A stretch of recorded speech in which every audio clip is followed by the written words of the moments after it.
Let the dawn of a new day bring understanding and love.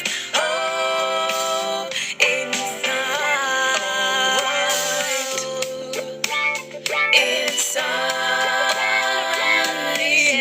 yeah, inside.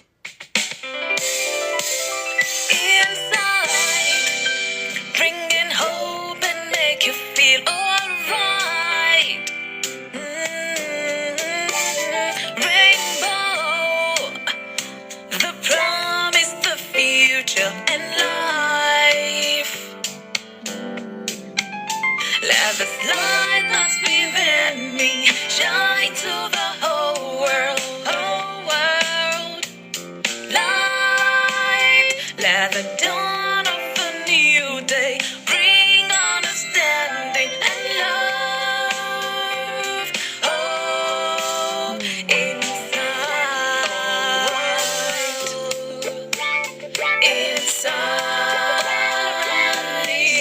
yeah,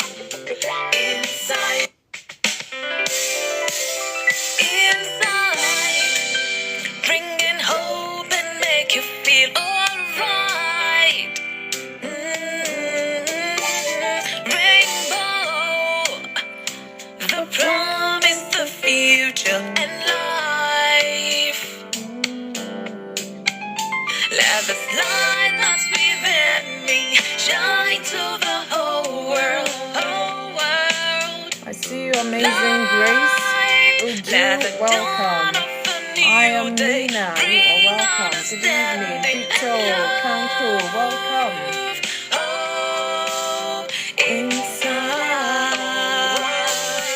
Hey, cousin Mio, how are you? Are you meeting me? I see you. I hope you are good. Welcome, welcome. Happy Thursday, everyone. Welcome. Rose Inyako, I see you. User 717, you're welcome. Julia Berry, welcome. I hope you're good. Happy Thursday to you. Good evening. How are you, sis? God bless you. Thank you for joining us today. Please help share this live. Unicorns, I see you. Let's share this live as we wait for others to join in.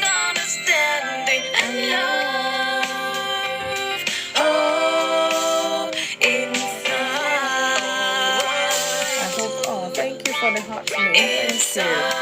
I hope your week has been good. It's been a busy one, but we're here. We are here by the grace of God. I hope our day has been good so far, so good. I love it on Thursdays because tomorrow is Friday, yes. I'm always happy when Thursday is here. And I bet some people are in Friday already. Oh, it's all good. Amazing God. I'm sending to all my, almost everyone showing up here. So just click down on your screen and some names will pop up. Just click send. That's exactly what I'm doing as well. And even TikTok is encouraging me to invite more friends. So let's see.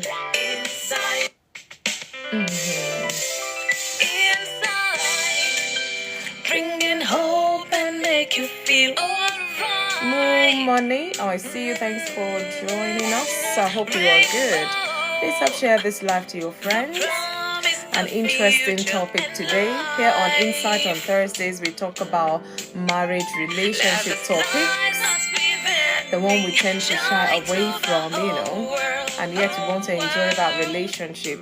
We can't afford to keep shying away. We have to talk about these issues, these challenges, these topics. We have to talk about them. I hope we are good and I hope we're enjoying our marriages. If we're in a marriage relationship or if you're in a courtship, I hope you're enjoying it. And I hope you're not ignoring those red flags as well. Talk about it. Otherwise, red flags will become rainbow when they get to marriage. A word is enough for the wise, as they say. So So just wait 1 more minute or thereabout, because I'm going to have to kickstart. Today is a bit lengthy because of the intensity of this topic today. We have to do justice to it. Shine to the whole world. Mooney, please help share to your friends. Let them be part of this talk today. Yes, invite them to Insight with FunmiRoyal. Let them be part of our talk today. Even if you feel, oh, they're all married, they're good, or if you know anyone who's just gotten engaged, or someone planning to propose to that girl, invite them. Let's talk about this. And sometimes this topic, our culture, plays a huge, huge role in it. Yes.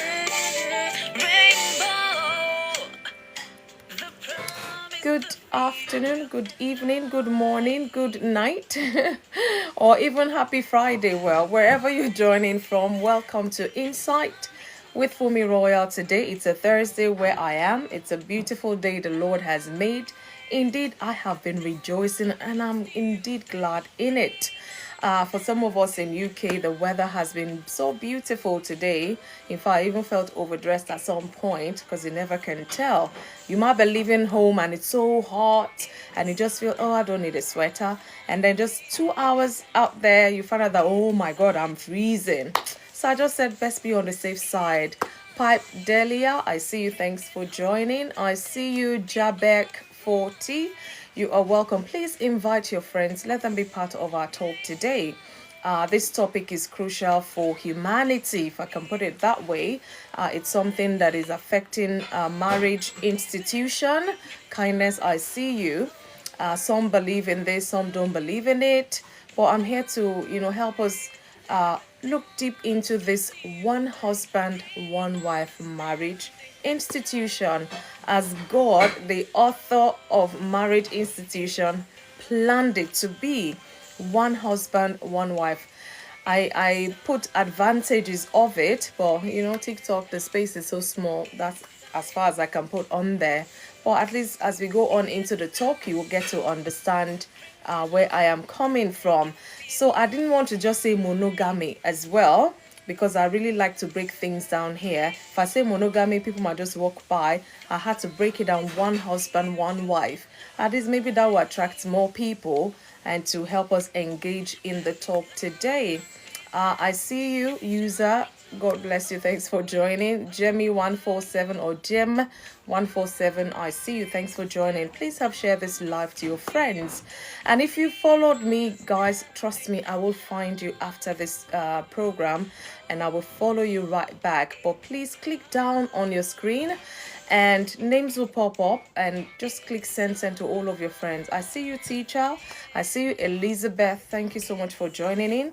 So I'm going to carry on with our talk today because it's a bit long, so to say, because of the topic at hand: one husband, one wife in a marriage relationship or a marriage institution. So as I'm giving my talk, one or two things might come to mind that you might want to share with us. When I finish, I'll always bring people up into the box to share some more about the topics. We'll expand it some more so we get a better understanding and know the reason. Some people, I don't know whether they think deep, when they're really going into that marriage relationship. Some is just about the ceremony, the wedding ceremony. They'll have to paint the town red and all of that. It's more paramount on their mind than the actual marriage itself. And God help us if we have foresight, to be able to plan better our marriage relationships as God intended for it to be. So once again, welcome. Let's go on. Please click down and send to all your friends. Let them be part of our talk today. Mrs. Hayward, I see you. Thanks for joining. I hope you are good. Happy Thursday to you. JLove119, I see you. So let's look at a little bit of introduction to this topic today. Like I say, it's a bit controversial. It's a bit, what's the word now? Sometimes English will fail you, words will just fail you, but it's all good. Yeah, I'll just go on steadily. and hopefully you get a better understanding. Don't forget, guys, I have my puzzle for today. I had to look for the easiest puzzle so that we don't crack our score thinking about the answer to my puzzle today, just in case things get a bit heated up. As I said, the topic is a bit sensitive as well, controversial as well. So let's go into it. Shawnee God's Bull, I see you. Thanks for joining. So we all know that marriage is a sacred and foundational institution in humanity, in society, and it's designed to provide love, companionship, and stability. Indeed, that is the whole idea. But whether that is what is going on in the world right now, that's a different ball game altogether. So while different cultures and traditions have varied perspective on marriage, the Bible and widely accepted model of one husband and one wife, also known as monogamy, has been proven to offer numerous advantages. Oh, Toyosi Shoeton, sis, I see you. Good evening. How are you? And how's the family? It's been a while. I hope you're going to stay for my program today. But for just passing by, please stay back because I know you can share one or two nuggets, with us as well. So, you'll be hearing me say monogamous in and out, one husband, one wife in and out. Oh, thank God. It's good to hear that you're fine. Thank you so much for joining us on Insight today. It's good to see, known faces. Oh, thank you so much, sis, for joining. I really appreciate that. So, monogamous marriage, it fosters emotional security, trust, stability, and a deep bond between partners. So it supports the well-being of individuals, it strengthens families, and promotes a balanced and harmonious society as well. Because a broken family leads to a broken society. So you and I know a lot is going on out there in the society. And all we have to do is trace it back to the kind of families we're having these days. If families are just breaking left, right, and center, obviously we'll have a broken society. Deola, I see you. Thanks for joining us. You're welcome. So let's look at what are we going to be talking about today regarding this topic. Like I like to break it down so that we have a better understanding. We're going to look at the meaning of one husband and one wife in marriage, or one husband, one wife marriage as God intended. We'll look at the biblical and moral foundation of monogamy. We'll look at the emotional and the psychological benefits, because of course there are benefits to it. The social and family stability, health and well-being benefits. That's why I said there's so many good sides to this topic today, and I want to touch here and there, just for us to still have more understanding. We will look at the health and well-being benefits. Like I said, we'll look at the financial and economic advantages, the impact on children and future generations, because sometimes this is like a cycle. If you don't break the bad cycle, it keeps spreading. You pass it on to your generation, because the generation before you passed it on to you, you to pass it on to the generation after you, and they keep passing it on. When do we then get a family that is intact? Rangers, I see you. Thank you so much. Is this Sodimam Dompu? Oh my goodness, I'm sorry if I mispronounced your name, but you're welcome. So we'll look again at the challenges and how to overcome all of them in a monogamy relationship or marriage relationship. So let's look at the meaning of one husband, one wife, as God orchestrated this from the foundations of the earth. Thank you so much for the heart to me, Rangers. I really appreciate that. Please help share this live. And as you come in, guys, please, this one I'm begging for. Even if you don't give any gift, I appreciate you for stopping by. Just help me tap. Even if it's a full bar of heart, just tap and let other people hear about this topic today. And one thing I gathered is topics that are very beneficial to humanity. You will not find crowd there, but the ones that is meaningless or whatever, that's where you see people trooping. It shows the kind of society, it shows the kind of marriage institution that these people come out from. And you and I will have to do our bit. We can't say because, oh, it's all broken, what can only me do? Yeah, do your bit and leave the rest to God. Do your bit. So if it's just sharing it to one person, you're going to help me with today. Honestly, God bless you. So let's look at the meaning of one husband, one wife marriage. So a monogamous marriage is a committed union between one man and one woman. It's built on love, trust, faithfulness, commitment, and all of those things. It is designed to be a lifelong relationship. A lifelong relation. If you're serious about marriage as God is serious about it, there's no going back. That's why you can't just pick anybody. You can't just choose anyone to say I do to. You really have to pray about it. You have to be intentional about it, because this person you will spend the rest of your life with. God helping you live to be 100 and you're getting married at 25, meaning 75 years you're going to spend 75 years of your life with this person. You had better be sure is the right person for you. So, like I said, it is designed to be a lifelong relationship where both partners dedicate themselves exclusively to each other. Exclusively to each other. No third party. Nobody else in that marriage relationship. Of course, in that union, children will come, and those children will come, they will go. They will find their way at some point in time.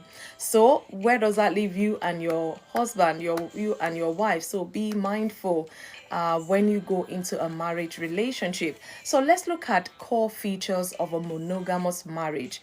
The core features of a one husband, one wife marriage. Exclusive commitment. This is one advantage. I mean, you would obviously see that one husband and one wife are devoted only to each other. Let me rephrase, are meant to be devoted only to each other. That's why I said no third party. Lifelong partnership is what we're talking about. So the relationship is built on a lifelong commitment rather than temporary arrangements. Some people do have temporary arrangements. Some people, what do they call it? They cohabit. Some people are partners without really, making it official that they're husband and wife. There's so many kind of arrangements out there, but today I'm talking about one husband, one wife in a marriage relationship, in a marriage institution. Emotional and physical faithfulness. So monogamy fosters trust, deep emotional connection. So you and I know that when people are not really settling down to having one wife or one husband, they're just everywhere. And some women or ladies might even have multiple children for multiple men and all of that, and then this person is dragging them there. There's a whole lot of things you have to consider. So if you're ready to settle down, really, I mean for real, to connect to that one person in and out, all out, practice monogamy. That's just what it means. It helps you to stay deeply connected emotionally to one another. You share all of these things with just the one person. They know you in and out. So when there's something wrong, they can easily say, oh my God, something is wrong with my husband. Something is wrong with my wife. They know you in and out. Molat, thanks for joining us. I hope you are good. So, like I said, this is my belief strongly. I know some people out there may not, but it's fine all the same. I know that God created marriage institution, and God's intention is that they live happily ever after. Challenges of life would come and all of that, don't get me wrong, but it's not meant to tear them apart. It's even supposed to help them grow even stronger together, and together they would overcome any challenges of life. But you and I know that the rate of divorce is kind of skyrocketing because people are not pulling together to fight that challenge, but rather they're allowing that challenge to make them fight each other, and then they go their separate ways when they feel they cannot bear anymore. That is not God's intention. So let's look at the foundations of monogamy, as in God the way he intended for it to be. God's design for marriage. So the Bible provides clear guidance on God's intention for marriage. For example, if you look at the very first book in the Bible, Genesis chapter 2, verse 24, it says, listen, therefore a man shall leave his father and mother. A man shall leave his father and mother and be joined to his wife. A man, his wife, one husband, one wife, and they shall become one flesh. Meaning they'll be so intertwined that, you can't tell them apart. I remember once upon a time in our early days, years of our marriage, me and my husband, when we go anywhere, they say, you people look alike, you look alike. I'm like, I think it's genuine love, true love and friendship and all. Some people will say, you people will pass for twins. I'm like, really? That much? And I remembered one time we were at a phone booth years ago, many years ago, and I needed to call my sister. She was in UK, I was in Nigeria at the time. And we were engaged, we're planning for the wedding and all of that. So in the phone booth, it can only fit one person and the other person had to stand outside. So I was talking to my, God rest her soul, my late sister, and she was asking about the plans and all. So we used to go to this particular phone booth and people would troop there on the queue. They want to make calls abroad and all of that. So I spoke with my sister and then I came out of the phone booth and my husband, was talking with her. So I stood outside waiting. And then this young man, kind of approached me and said, oh, excuse me, can I, trying to chat me up, kind of. And so, is that your brother? I see your brother is on the phone. I looked like, what gives you the impression that he's my brother? So quite a number of people used to say to us that we kind of look alike. In fact, we could pass for twins. What am I saying is when one man and one wife come together in that union called marriage, it's a beautiful thing. And you just see the craftiness of God's intention, regarding a marriage relationship. And again, if you look at the book of Matthew, chapter 19, verse 4 to 6, I'm reading this portion of the Bible so we get a better understanding. Like I say, culture may interfere with this plan of God. No doubt about it. We've seen that in years and years, but it still does not change God's plan for marriage. So this portion of the Bible says, and he answered and said to them, have you not read that he who made them at the beginning made them male and female? And said, for this reason, same thing coming up, a man shall leave his father and mother and be joined to his wife, and the two shall become one flesh. So then they are no longer two, but one flesh. Therefore, what God has joined together, let no man put asunder. Let no culture put asunder. Hey, I see you. Thanks for joining. Fit soon. I see you. Thanks for joining.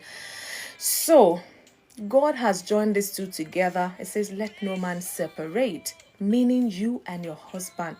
My goodness, you should be inseparable. Nothing, nobody, no challenges, no society, no culture, no religion, nothing should be able to separate a man from his wife.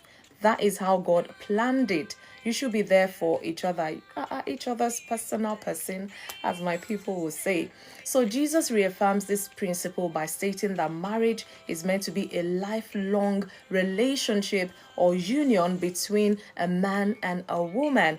We know that there's a whole lot of redefinition of marriage in our societies. Some are beyond our control. There's nothing we can do about it.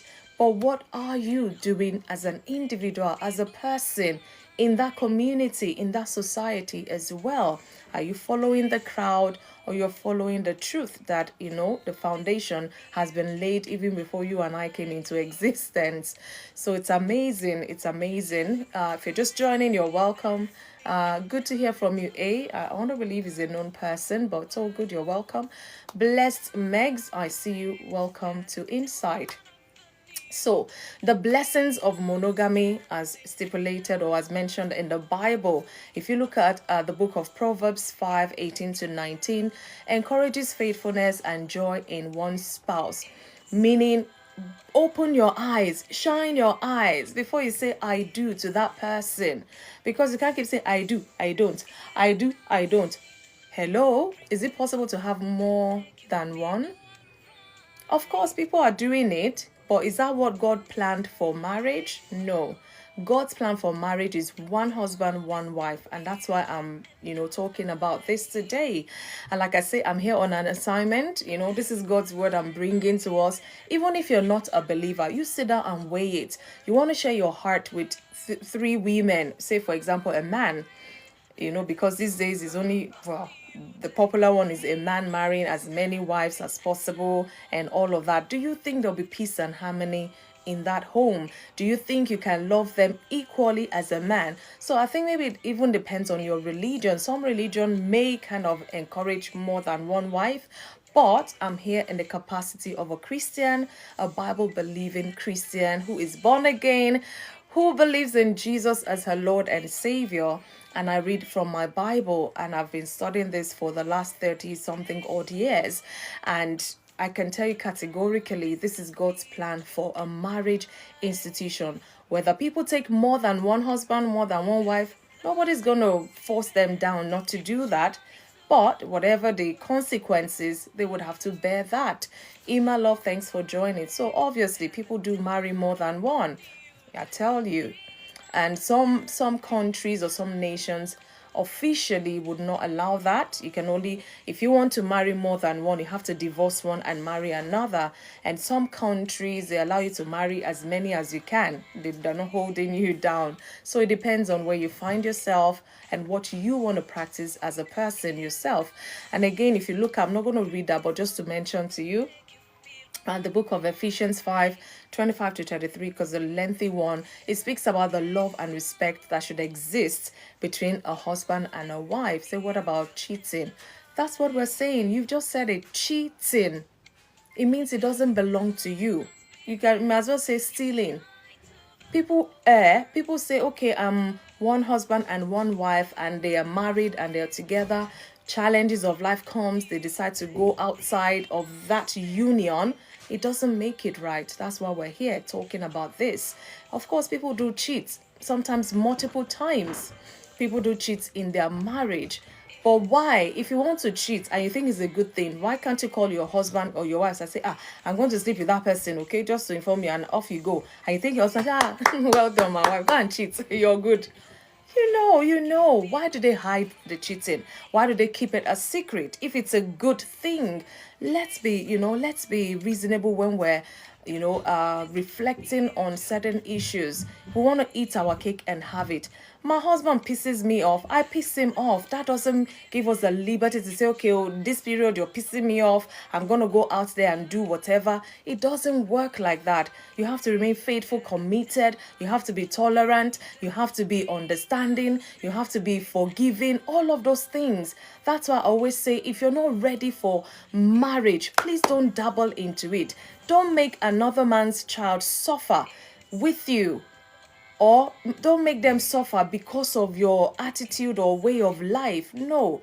If you're not mentally, emotionally, physically ready for marriage, let marriage be. Because it's not for boys and girls. It takes a lot. It takes a lot. I can't overemphasize that. So if you're not ready, just be single. Thank you so much, Adebenga, for the heart me. Thank you, and thanks for joining us today. Justin, I see you. So these things, that's why I say we're here on Insight to talk about it. Please keep your questions coming, and God helping me, I'll answer them as best as possible. And of course, when I finish my talk, I'm going to open the floor for us to come in and give our own contributions, give our own questions if you have more, and answer one or two questions for other people, because people tend to shy away from these things. And you can see in the society is suffering. There's barely family, a proper family union that is functioning at the topmost level. You see people breaking up. In fact, sometimes it's like commitment is nothing anymore. Nobody wants to stay committed. The moment they see one challenge, they're gone.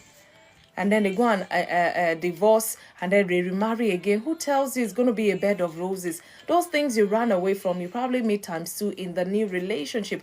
I'm not wishing us bad, but let's be realistic. You're leaving a man to marry another man. You're leaving a woman to marry another woman. How are you so sure that one is not the evil of the two or the better of the two? You don't know. Stick with that person you have chosen and do life with them. So you're doing great. I will join you. Now it is midnight here. and I'm going to bear thanks. All right, thank you, A, for joining. Thank you. Thank you. Or you can tap a bit before you go. But thank you so much. I really appreciate your engaging with me tonight. Thank you so much. So, we follow by God's design for married couples experience peace and fulfilling partnership. Even a one husband, one wife have issues. How much more when one man marries 10 women? There will be issues, there will be. There is no how, except for fooling ourselves. So get involved with the one you know you can manage. And it's just, what is it called now? I don't know whether it's selfishness or covetousness or what is it? There's a word I'm looking for. If I remember, I'll say it. That makes people cheat or that makes people not be okay with one partner. What is it that you're looking for? The same person you're going to meet is opposite sex of you. They have one hair. They have the same body as the one you're living and all. And you don't know what challenges you're going to face in that relationship with the new person as well. So these things, they're not straightforward as such. We all know. Tell me who's been married for 50 years, whether they will not tell you the near divorce they had or the challenges that nearly pulled them apart, but they overcame because they were committed. They stayed in that union. And that's what we're talking about. So let's look at emotional and psychological benefits as well. So a monogamous marriage, one husband, one wife, it provides a solid foundation for emotional well-being, deep emotional connection with your spouse. Couples in a monogamous relationship often develop a stronger emotional bond because they have only each other to rely on.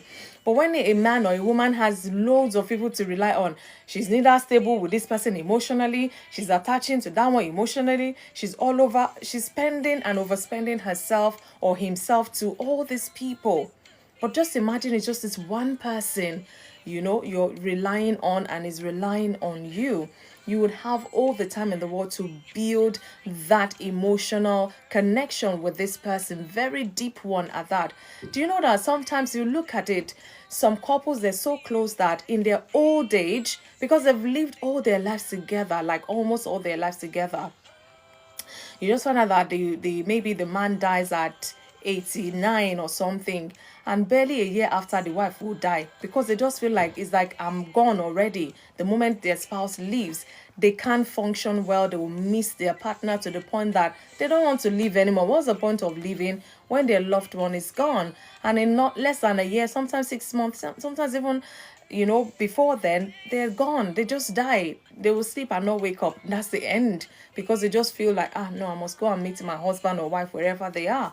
I can't live this life. What's life without them? You can see the kind of deep connection that they have. Thank you so much. I see you, Benson. Rachel, thanks so much for joining.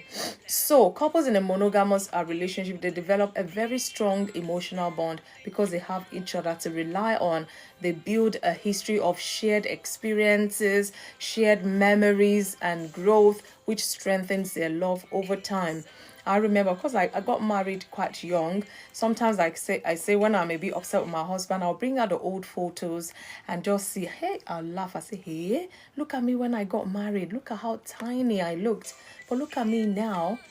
Wow, all these years, God has kept us together through the ups and downs and all of that. So I go back to those days when we started, those pictures to remind me, those memories we built in the early days that has led to our growth up to this stage, and even by the grace of God beyond. Thank you so much for liking the live, Ade. God bless you. So it's very important, and these are, the benefits we're talking about. Trust and security, knowing that your partner is exclusively devoted to you. That's what it's meant to be. Is that it all the time? I'm not sitting here to lie to you. We know some people, they love each other to bits, but you find that they're not devoted as such to each other, or they're not 100% devoted to one another. So of course their peace will be tampered with, their mindset and all of that, their emotion will be unstable and all of that. So when you have this one person to trust, to build life with. It's an amazing thing. So they see themselves as exclusively devoted to one another, and this kind of fosters peace of mind and emotional stability. And again, lack of competition or divided attention, it reduces insecurity and jealousy. If this man has to share himself with 10 women, there will be chaos, because 1 minute this one wants him, the next minute that one wants, or he buys something for one, he doesn't buy for the other. There will be trouble. So you can imagine there'll be competition, everybody competing for the attention of this one person. They're so jealous of one another. They want to, it's just too much chaos in terms of the non-monogamous marriage. You understand what I'm saying? Again, it gives you better mental health. One husband, one wife. So studies have shown that individuals in stable monogamous marriages, they experience less stress, less depression compared to those in an unstable or a multi-partner relationship. I didn't conduct this study. You can also do your own research and find out who is more stressed, someone in a multi-partner relationship or someone in a monogamous marriage. You can do your research as well and find out what is the research about, what's the result, what was the outcome of such a research. Then again, we'll look at the social and family stability. Like I said, the society, if it seems unstable, that means we have solely or mainly or mostly unstable families, because the family makes the society, the family makes the community. So when you're talking about social and family stability, monogamy contributes to strong families and communities. Kiyang, I see you. Thanks for joining. Please help share this live to your friends. Let them be part of our talk. And when you're talking about that, it brings stability in a marriage. So a monogamous relationship encourages long-term commitment, reducing family breakdowns. When you have the mindset that I'm going into this marriage relationship with this one man, with this one woman, it helps you to be committed to this person. It reduces the breakdowns. It's so easy. It's even it's bad enough that one husband, one wife, they're cheating or whatever. So now imagine one man with many women, and then there's 10. You think, oh, he has 10, and he's still cheating on those 10. He's even having 2, 4 outside. So you can imagine what does this person want? That means they're not thinking of long-term commitments. That's why they feel they can live like that. And these women, whether they're happy or is inconsequential. So imagine, do you want such a relationship for yourself? So divorce rates tends to be lower in marriages where couples are committed and faithful to one another. That's just what it means, despite the challenges of life they may be faced with as well. Then again, stronger family bonds. You can enjoy that. Children thrive in environments where parents and both parents are present and committed to each other. That means you're building these children in the right way with good morals, upbringing. They see that dad is committed, mom is committed.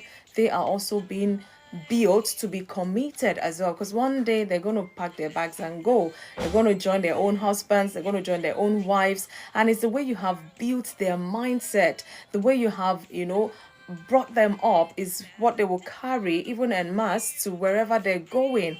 They will bring times 10 of what you have put in them. So if you're the type that have brought your children up not to be committed, before they are 9 or 10, you guys have broken up, these children just see you come and go, different women, different men, and they're seeing all of this, they see it as normal way of life. So when they grow up, tendency is they will not commit to one person. What have you passed on to the next generation as well? So let's be mindful.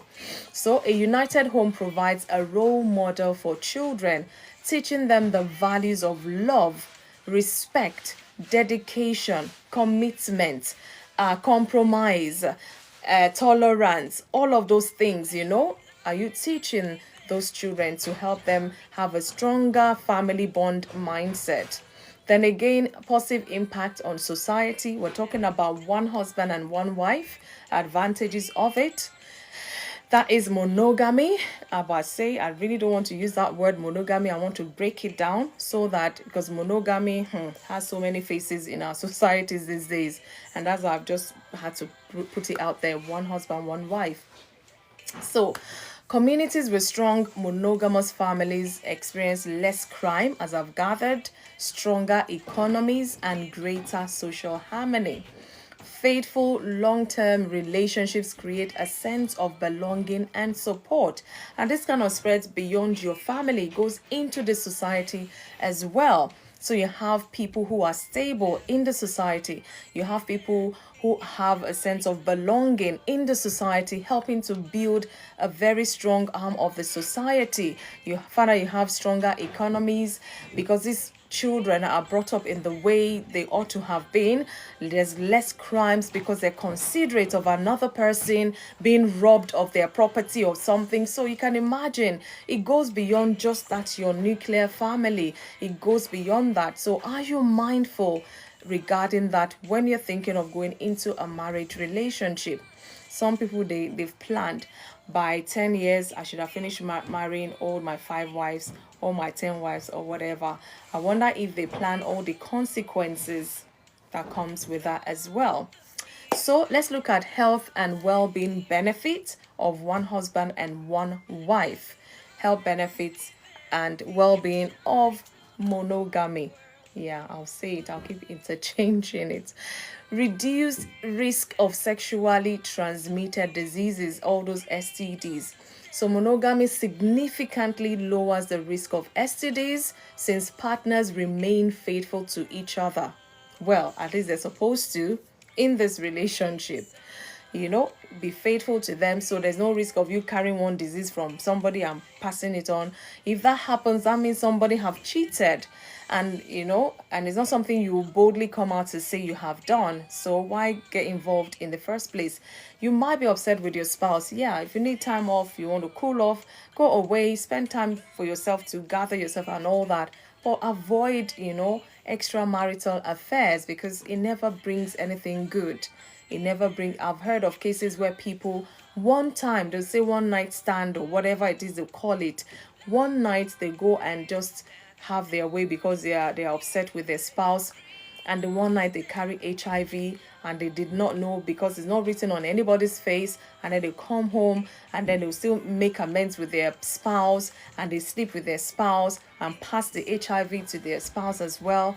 Now both of them have been sentenced to death just by one night stand. They call it enjoyment, but I say it's death, honestly.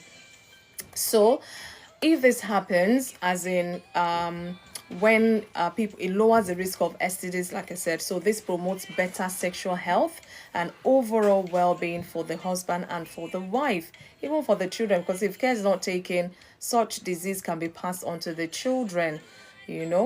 So we need to be careful. One careless night costing your family, your entire family.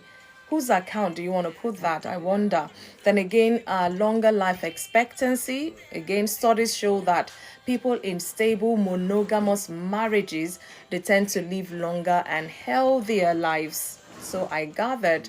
And if you think about it truly, you find out that you don't have multiple partners stressing you and all of that.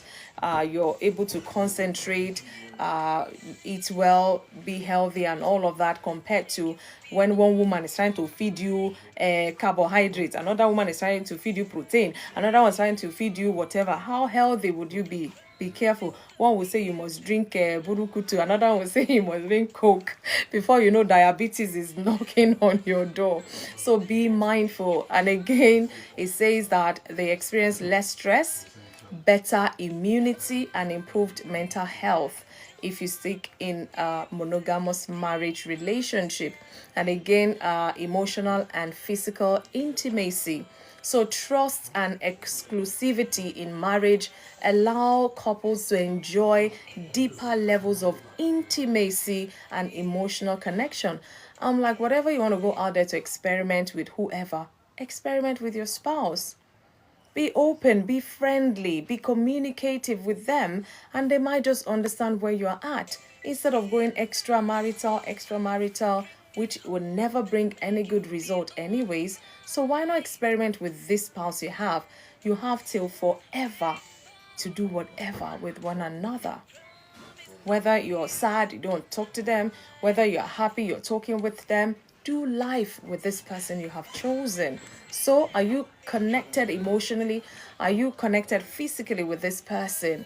You know, sometimes I think somebody was sharing with me about not sexual incompatibility. You know, this grammar sometimes does my head in. Sexual incompatibility. Can't you sit down and talk about it? What do you think you're lacking? What do you think you're missing? Open your mouth and say to your spouse. That is what this intimacy is all about. You can say anything to your spouse. No matter how disgusting you think it sounds, this is the one person you can say these things to. You can share this with whoever you have chosen to be your partner for life, your husband for life, your wife for life. So if you're shy to talk intimate talk with your spouse, who else would you want to share with? And if you're not careful, you go out seeking somebody else, if they're not professional counselors, mind you, because I understand that people do that. If they're not professional counselors, oh, thank you so much for the heart me, welcome. You share with the wrong person. Before you know, you start developing some feelings toward this person because they got you, they understand you. Before you know, that one night stand thing we're talking about has happened. And before you know, you lose that connection with your real spouse and you start attaching emotionally, physically with the wrong person. Before you know, it becomes a full-blown affair. Before you know, all this chaos comes in. So why can't you talk intimate talk with your spouse? Why not? After you sleep on the same bed, you know, you have those children, they came about somehow. Why can't you just open your mouth and speak? Please, no excuse to go astray.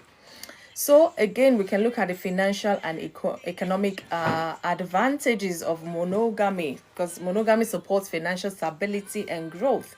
Shared financial responsibilities, one husband, one wife, with both partners contributing, there is less financial strain.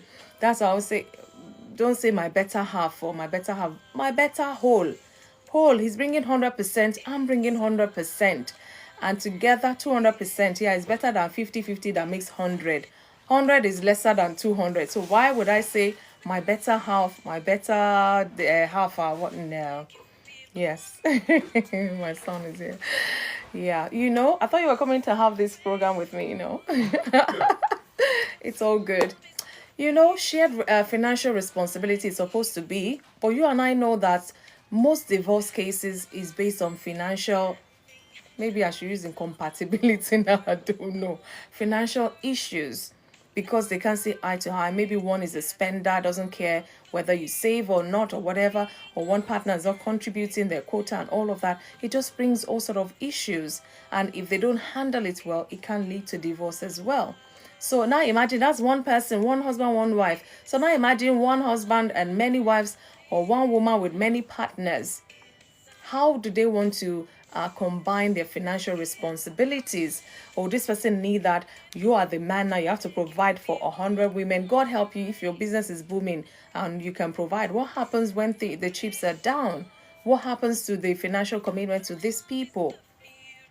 So I always say, be mindful. If you're not ready for that marriage, please do not go into it. And what your mindset about marriage is, it determines a lot of how you're going to live in that marriage institution.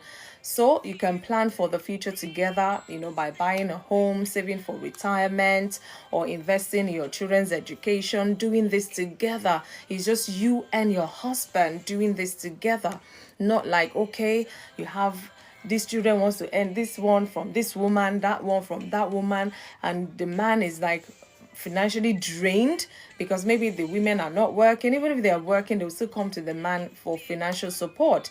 And you know, imagine supporting just children from one woman, or supporting God knows how many wives with all these children. Imagine. So the money you're supposed to use in terms of quality is now quantity. Just spread it. Everybody gets certain pounds instead of one family getting all the 2,000 pounds, you know. Thank you. Oh, Kenneth Peter, I see you. Good evening. I hope you're good. Thanks for joining. Like I said, it's a bit lengthy, but I'll try as much as possible to. I just want us to have that understanding and go and ponder on this. Go and think about it, especially those who are planning to get married. Things will get tough that may make you want to say, I'm not marrying you again, or I don't want this marriage again. But you have to think twice about it. And like I always say, as long as it's not domestic violence, domestic abuse, that's not what we're talking about. But there's some irreconcilable differences that people come up with that they say, we cannot reconcile, we'll just go our ways. The next person, you might have the same thing. How long do you want to keep going from one place to another? Stay put and do this together. God helping you, pray about it as well. So many things when you talk in terms of shared financial responsibility between one husband, one wife, it's always like the ideal thing anyways. And again, it lowers financial burden. Having multiple partner or multiple household can lead to financial instability because you're stretching yourself thin. And if it's just the one, you find out that you've done the main thing and you still have left over. So unlike multiple partners, you just have to spread it, and you have this financial instability if care is not taken. Then again, a single household allows couples to focus their resources effectively. They too can sit and plan what they want to do, what they want to invest in, and all of that. But imagine there's multiple people. This one want this, that one want that, this one want that. At the end of the day, nothing is decided. At the end of the day, nothing is accomplished. Be mindful. Wise decision making as well. Monogamous couples tend to make long-term financial plans together, promoting economic security for them, for themselves, for their children, for their old age, and all of that. Because it's the two of them, it's easier to make those long-term decisions when it comes to their finances. Again, let's look at the impact on children and future generation. I've been chipping this in and out in my talk so far, but let's look at it head on, and just see one or two things. So the impact of monogamy on our children and the future generations is what I want to talk about now. Children thrive in a stable and loving home. We know that. The moment the family splits up, now they have second daddy, third daddy, big uncle, big auntie, and all of that. The children don't even know who their parents are anymore because a lot of people are beginning to probably look after them and all. So even mommy is too busy. If I'm busy as mommy, go to auntie this or uncle that and all of that. And the children are just all over the place. And imagine if this happens when these children are quite young and they grow up into this dysfunctioning family. What do you think is going to be in their mindset towards marriage? It's only by the grace of God that they will have a better view of marriage. I see view at the end, the word came. A better understanding that marriage is not meant to be like this. It's meant to be this way.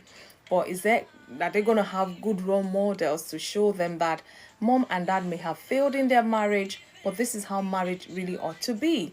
Who is that person showing these children that it's not this way, it's that way?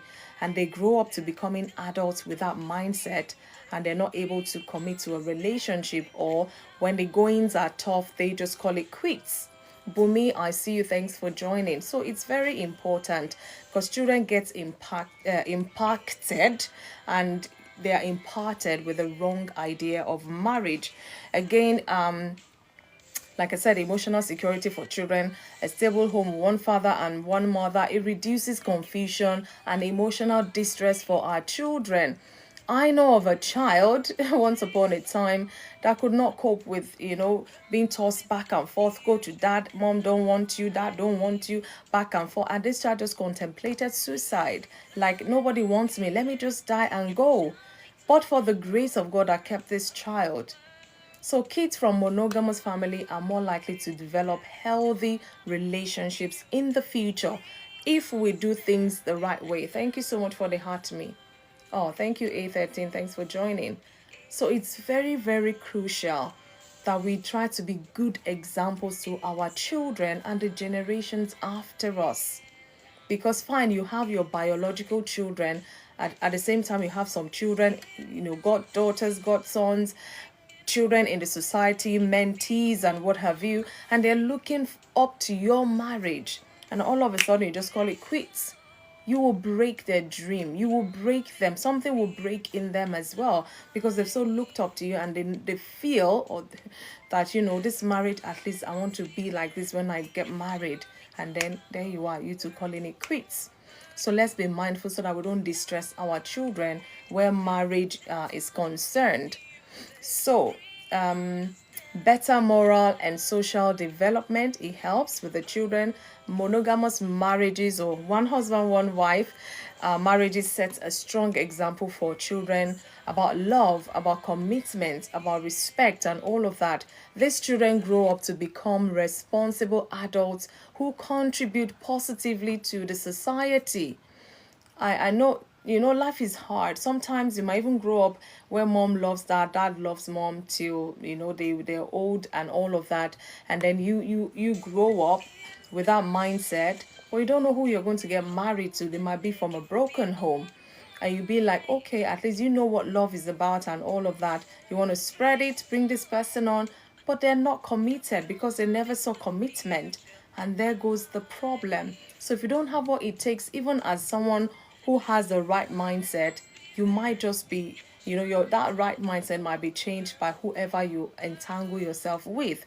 So it's very important. You can't say, oh, because of you yourself and your family, oh, this is what you grew up, this is what will be. But this person you're going to get married to, you don't know what their mindset about life is, about marriage is. So you have to work hard in that relationship, and sometimes it could be quite frustrating. Or are you ready to give it what it takes?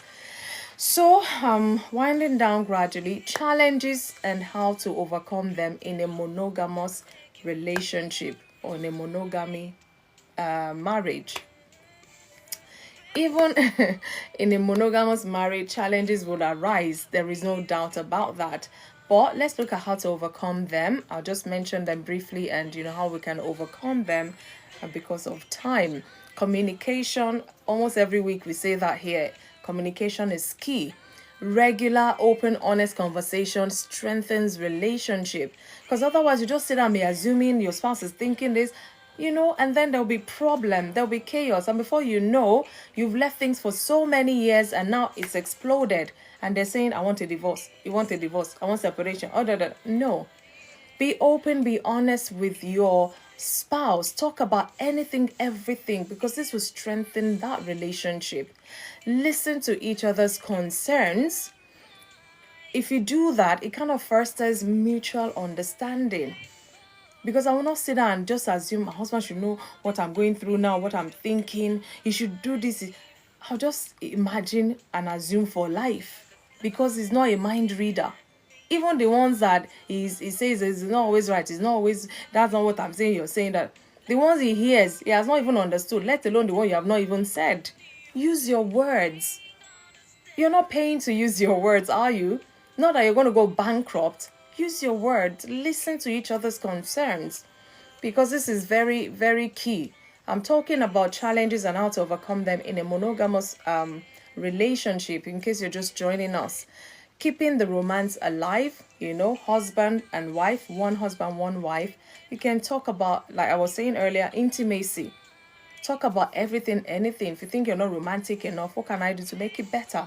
It's not going to harm anybody. Rather, it's going to make life even more enjoyable. Marriage should not become a routine.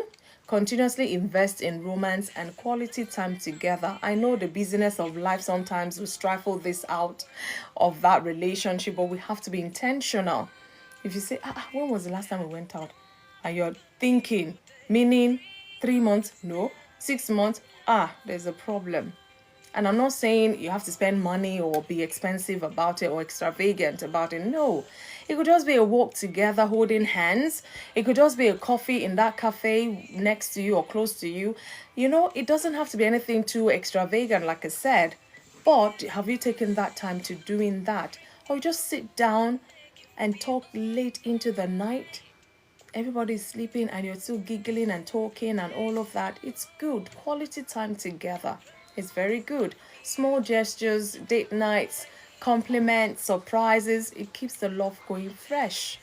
Even as I'm talking to myself. So don't think I'm just, giving this talk to help all of us. but I still can't cover it all. I always say that, And again, another challenge that a monogamous marriage will face, as much as any other, resolving conflicts peacefully. So disagreements are normal. Don't think, there's always something wrong with us. Always arguing. It's normal. But how they are handled determines the strength of that marriage. If they're not handled well, it can break that marriage apart. If it's handled well, even a bigger one, you will face it and overcome as well. So be mindful. Practice forgiveness, patience, and compromise. Because you and your one husband, one wife, you might have your goals, they have their goals, apart from the family goals and what have you. Sometimes you may have to compromise. Sometimes you may have to have patience.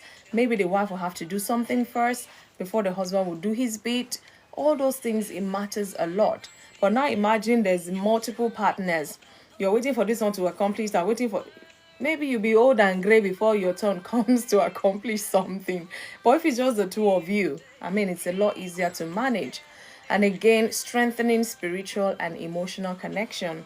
I always say this, like I always say, God created marriage. So your spiritual strength should come from God, His word. How to manage that home. One husband, one wife, praying together, reading the scriptures together, seeking God's guidance and help. Keep the marriage strong and fulfilling. It's very important. However, I know life happens. Sometimes you find yourself, maybe husband working day, the wife doing nights and all of that. So you barely have time together. It's for a season. A time will come that you will not be doing that. And then, how have you built in that kind of space as well? It matters a lot, because it either keeps you strong together or stronger together, or it pulls you apart. And the time you both are now doing the same day, and then you now come home at night to see each other, you'll be looking at each other like strangers when you haven't used that other season well. So whatever season you find yourself, whatever challenges come your way, as long as you know you have this person to fight with, to fight a challenge with, not each other. Don't get me wrong. Study the word together, pray together, ponder on things together, reflect together, talk together, one another. Turbo food stuff, I see you. Thanks for joining. So it's very important for you to have that spiritual connection with your spouse, emotional connection with your spouse, physical connection with your spouse, other than, somebody else. Build that relationship such that your children will see and be like, I can't wait to get married. If it's the way daddy and mommy are behaving, me, I want to get married too. Oh, how many children these days can actually say that? I'm asking myself it as well. So in my conclusion, the one husband, one wife model provides a strong foundation for love, stability, and success in marriage, in family, and the society at large. It fosters trust, emotional well-being, financial security, and healthy child development as well. So in case you've missed the earlier part, I'll just kind of recap. What do I need you to take home, in this talk today? Know that monogamy strengthens emotional bonds and trust. It promotes family stability and a healthier society. It reduces health risks and enhances overall well-being. Children thrive in monogamous homes as we gather, even if there are issues. It's better managed compared to when you have multiple partners with multiple children, with multiple child issues and all of that, compared to just you, your husband, and those children. You can easily face that, better. So children thrive in monogamous homes, learning strong, vital values, and again, financial and emotional security flourish in a committed, faithful, monogamous marriage. Like I said, some studies have shown these things. You can always go and Google it for yourself, to learn more. So by embracing God's design for marriage, one husband, one wife, one husband, I say again, a man, one wife, a woman, couples can enjoy peace, can enjoy joy, can enjoy lasting fulfillment in that relationship. My prayer for us all, as many of us that are in a marriage relationship, as many that are planning to go into a marriage relationship, may our marriages be blessed with love, with unity, and unwavering faithfulness one to another, as in a monogamous marriage relationship. That is the end of my talk today. My question to us, Elizabeth, I see you. My question to us is, do you think, and now this is me being general, do you think that one husband, one wife concept is the ideal concept for marriage? Do you think so? I know I've said a lot about it, but do you think it's an ideal concept for marriage? Thank you guys for listening. Inside, yeah. Inside. Hassan, I see you. Tobol, I see you. Thank you. Feel alright. Thank you for the likes. Thank you so much. The promise, the future, and life. So that is me done with my talk, and like I say, I can never cover every aspect of it. I bet there's 1,000,001 things that I didn't even mention at all today, but at least we get the gist. Really, let's talk about these things, because you and I know in our societies today there's divorce rate. Some people, you even think, at least we're still in this together. The next time you hear about them, those people, they've separated, and you'll be shocked. You'll be shocked that you cannot even imagine it for them, but that is what it is. So you have to guard your own relationship with all due diligence, with all praying. Let's pray, because even the ones that pray together, they don't always stay together, mind you. That's why I always challenge some quotes like that. A couple that prays together stays together. Not in this 21st century, mind you. It takes the grace of God and spirit-filled husband, spirit-filled wife. I tell you, because some challenges can tear couples apart. If they let it, that's it. So guys, send an invite. Let's talk some more about this. Do you think monogamy is the ideal concept of marriage? Do you think so? Or if you think otherwise, please come and share your views. Let's reason together. Let us reason together, as they say. Wow. Elder Adegbenga, you're the first in my box today. Welcome, Leslie. No. Leslie is in your box already. He's still rolling. Are you sure? Good evening, Good, everybody. good evening. Welcome. How has the week been? Well. Very stressful moving houses. So Oh, it's been so stressful. moving house is one exercise I don't enjoy as such. Mm-hmm. It could be stressful packing and packing. You'll be amazed at what you have in your old house. You'll be like, where did Honestly. all these things come from? Oh my God. The more you pack, the more stuff are just appearing. It's so Yeah. funny. Hey, yeah, God will give you grace and strength. I hope you don't have a deadline, so at least you can manage. No. I'm good. Okay, fair I'm enough. good with the time frame. Okay, good, good. Well, congratulations. Yeah, I think is in order. Yeah, thank you. Thank you. You're far so Welcome. kind. Pele, you're not sleepy already. Abi, you're about to sleep.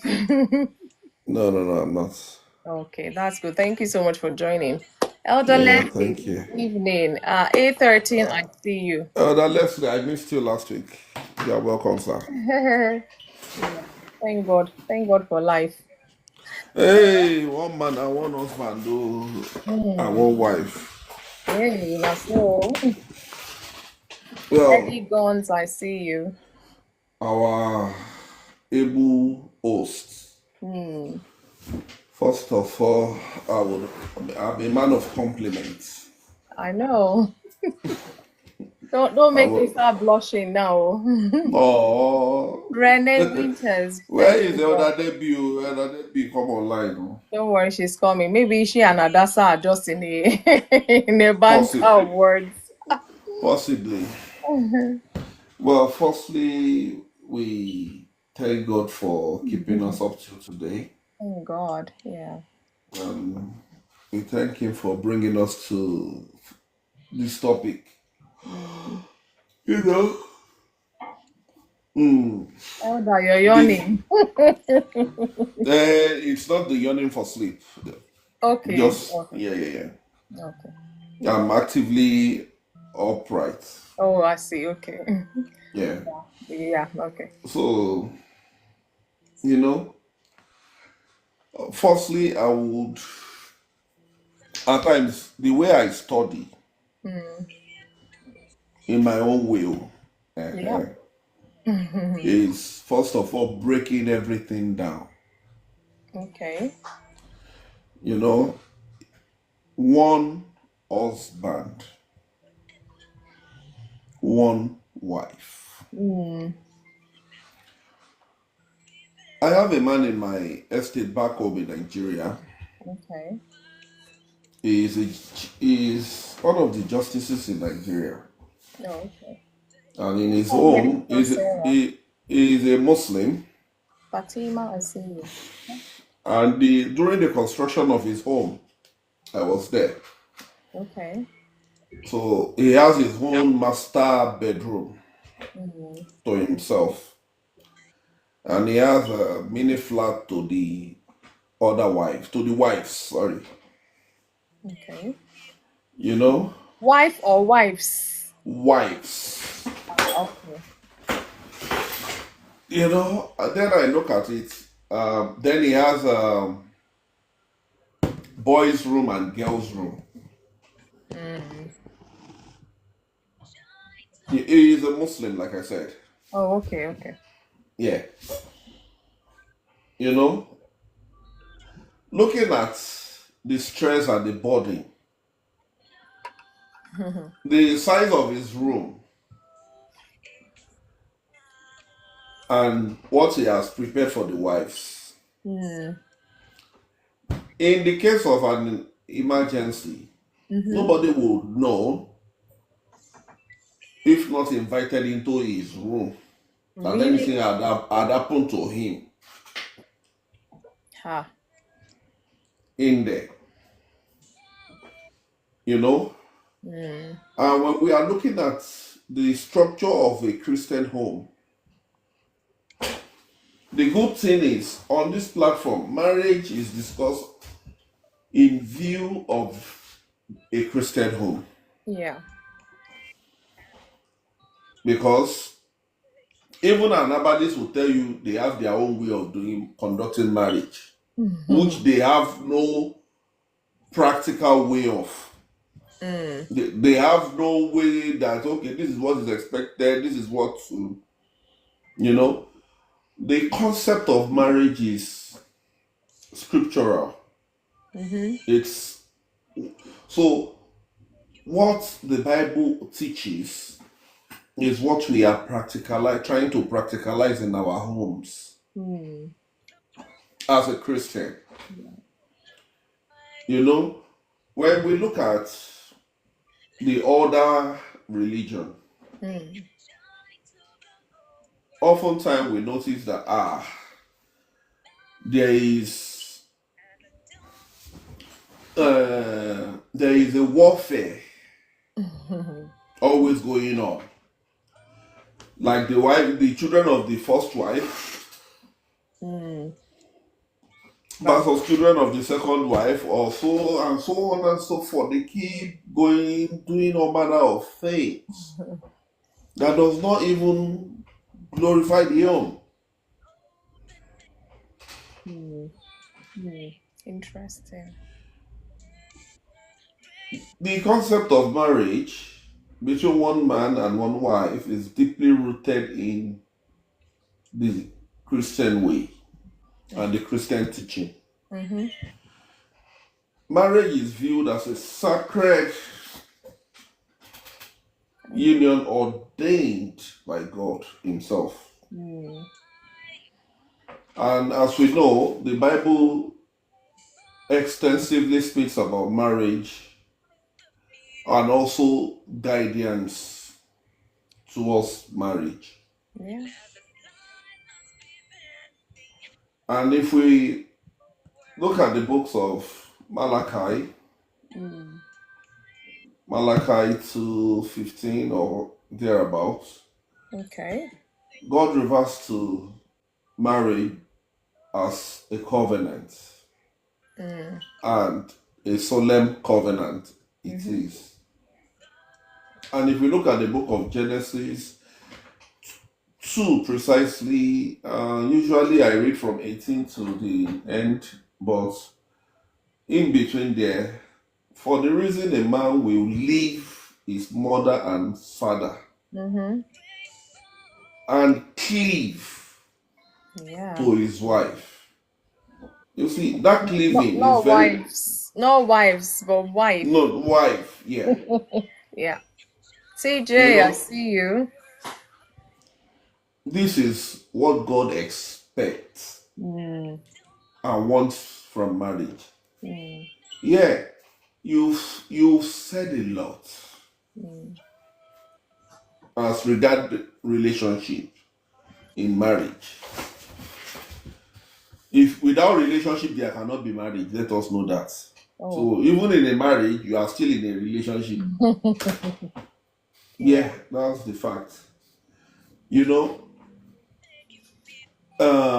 even the tongue and the teeth, or do they say the mouth, they Come through. fight Mm, and they settle. The worst is what God teaches us in the whole of Scripture is tolerance, mm, love, patience, guidance, be there. mm, And all of this is practicable in marriage. mm. Thank you, Leslie. Yeah. Looking at mutual respect 13. Mm, and love, we look into the book of Ephesians, Ephesians 5. You know, the scripture there teaches us about love, respect, and sacrifice. yeah. You know, oftentimes we say women should submit. Yeah, you see, the area of submission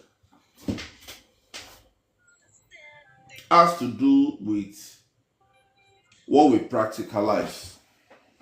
Hey, Elder Debbie. Oh, hallelujah. No, What we Elder. practicalize in the sense that Mm, when you want a woman to submit, pray you meet a woman that has not been up and down, mm. that can easily give in and flow with you. God helping you. Oh, exactly. You know, when you meet a woman that a man had maltreated, Really.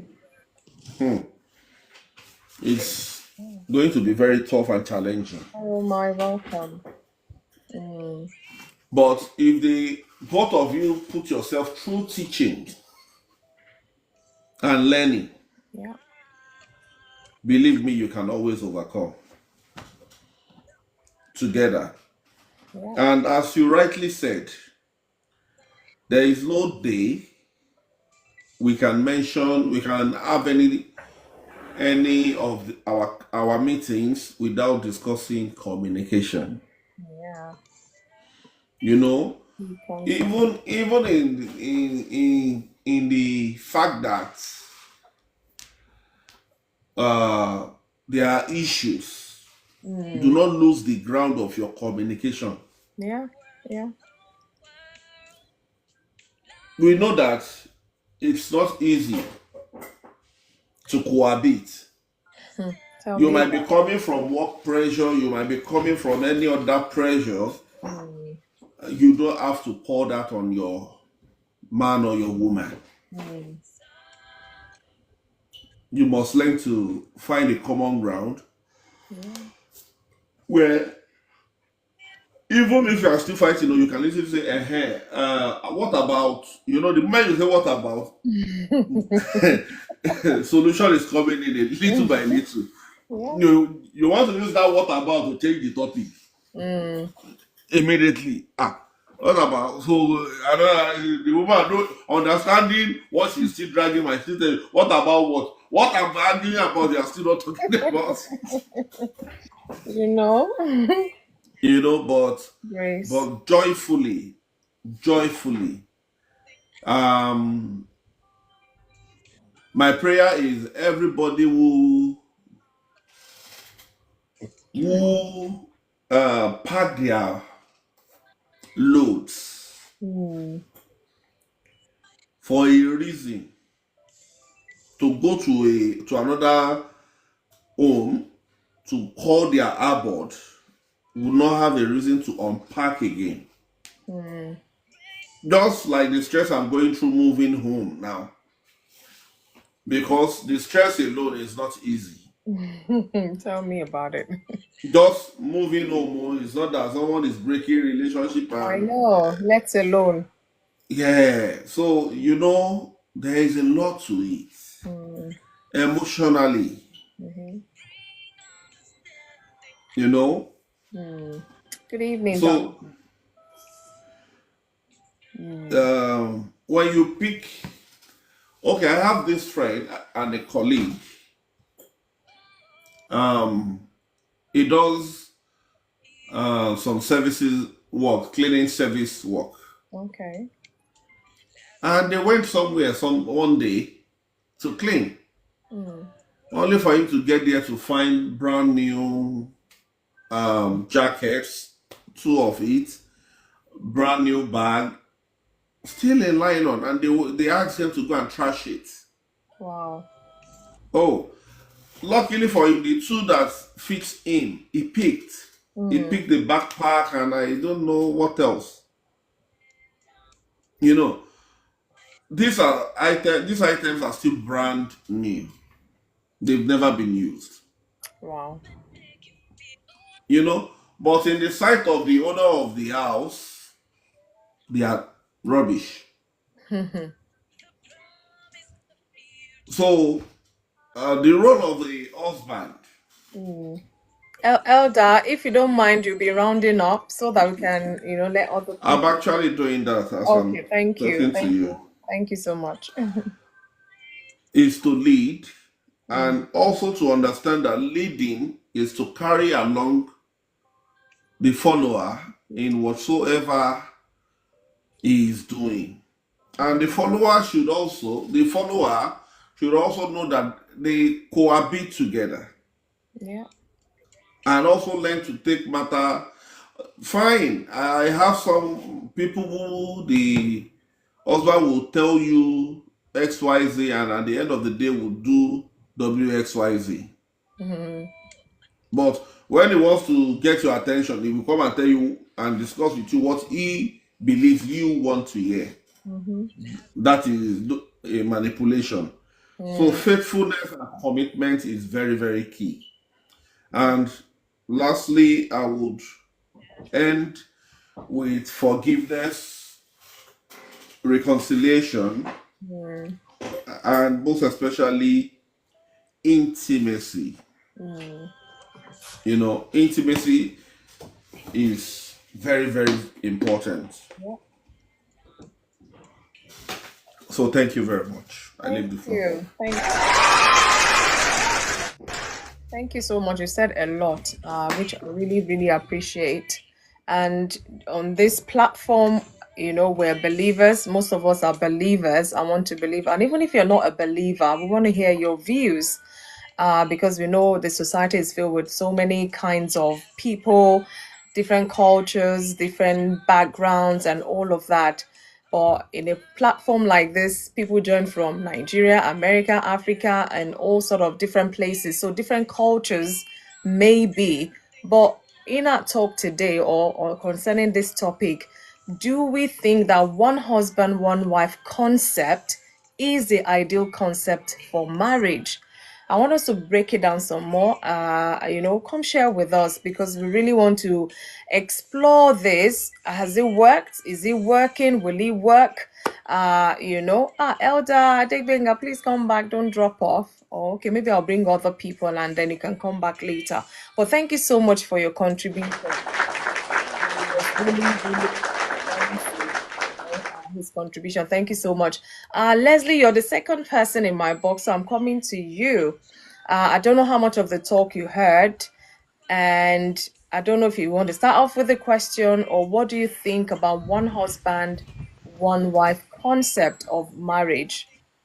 Good evening That and one is welcome. good evening, panel. It's good to see everybody. It's good to be back today. It's Yeah. good. Yeah. Oh, my brother. Good evening, Adebenga. Adegbenga. Don't worry. I was really looking at something, coming back Okay. again. So, yeah, is I wasn't in last week. I think I shared it with the group. Yeah. I had an injury. Thank God, Yeah. I'm so it's sorry. almost gone now. Thank You know, the God. devil's a liar. Yes, We thank God, though. yes, indeed. Thank God. There was a liar.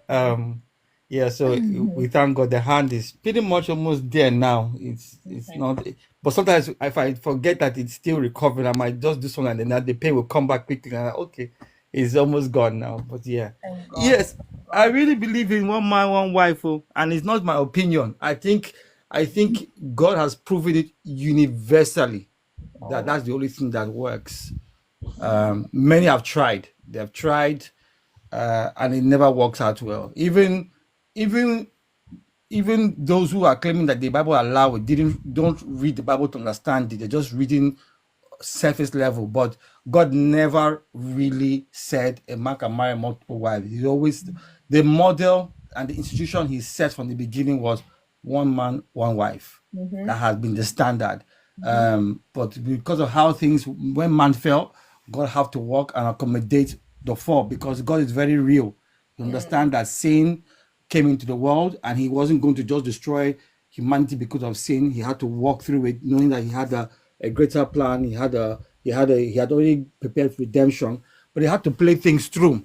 You know, it's just like when you we our body is gets something, you have to walk through the healing of that thing. You know, so God had to walk through it. He had to walk through it because he ultimately he made us for eternity. He loved man. So when it comes to one man, one wife, that has been God's true will, and it has been proven time and tested, and it has stood the test of time. And those who will do well in marriage are those who are willing to accept that truth and they're willing to serve. If you yeah. come into marriage with the willingness to serve, then you're prepared to grow. If you come into marriage with any other ulterior motive, then you see how it plays. You watch it play. But the way God has set it is the only way that it will work. And and it's funny that Jesus he addressed this extremely well. He said that it's few people. It is, and it's funny that it doesn't put a criteria. It just says a few people who it is for. When it comes to mind, because he understood what it takes.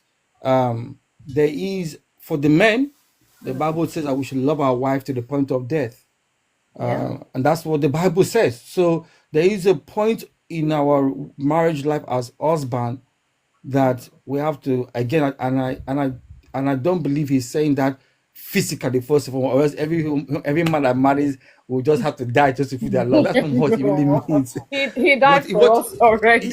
yes, but what he means is that we have Yeah. to die to Thank certain you. opinions, we have to die to certain things, we have to die to certain just Yeah. situations. It requires that for us.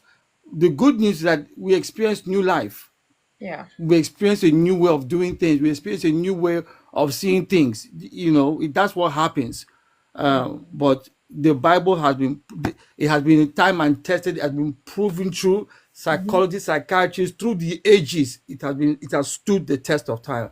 That a good marriage that will last is the one that is one man, one wife. Even King Solomon, that married multiple wives. All When is you read valid. the book of Ecclesiastes, he says it that the blessing is a man that will enjoy his wife, not wives. So even King Solomon recognized it. And I believe that God allowed him to do all those things. Say, okay, you have the money. Yeah, share his money you have. Just splurge yourself. And later on he sees that it was vanity. It just Mm. gave him sorrow, Yeah. And I don't want to imagine the household of Solomon because I have had, yes, I've had the experience of living in a polygamous home in Nigeria, Hey, please don't get and me started. I've had the privilege of seeing people here in this part of our world, here in the UK, with multiple partner, and I can tell you that none of them come out they are smiling. They are always miserable. I don't know what they thought Smiling. they were going to enjoy, but they're miserable. They are very miserable. It does, they're always complaining. In fact, I think a lot of these people they are the echo chamber of gender war. It started in these relationships Hey, man. because they're always complaining. And I'm like, but nobody forced you to marry more than one wife. Mm. Nobody forced you to have multiple girlfriends. Yeah. Nobody forced you to have multiple partners. Nobody forced you to have multiple boyfriends. Yeah. So but they're always complaining, but they know what they're going in for. But when the consequences and the return match comes to them, they don't like what it does for them. So the Bible is very clear, the scripture is very abundantly clear, and I can say universally it has been proven across the globe, whether a Christian or not a Christian, it has been proven. I know somebody now who's a Muslim that's only married to one wife, and his wife is late now, is 10 years now, and the man has refused to remarry, and he's a Wow. Muslim. He's a Muslim. Wow. So Wow. it's some people who say that because of their religion, if it's in your body, you want to, it's in your body. If it's not in your body, you won't do it. You won't do it. Even the children, they Mindset. are grown. They are over 40. The youngest is over 40. They are begging him to go and remarry. The man said no. Wow. And he's a Wow. Muslim. He's a Wow. Muslim. So when people want to be saying it's because it is them that want to do it, and unfortunately, I've been hearing even some Christians now. I'm not saying all, but I've been hearing some so-called Christians saying that polygamy it should be brought back, and I'm thinking, are you serious? Hey, Lord have Hey, mercy. Lord have mercy. Oh. How do they So want to do that? They will come and marry I, two wives in the church or I don't know how they want to do it, and I don't even. The thing that surprises me is that it's not even Nigeria now. It's American. I'm hearing this from. This one I was shocked because we're someone told me indeed in that the last days, I'm telling yes, you. this is from America in the U.S. In the U.S.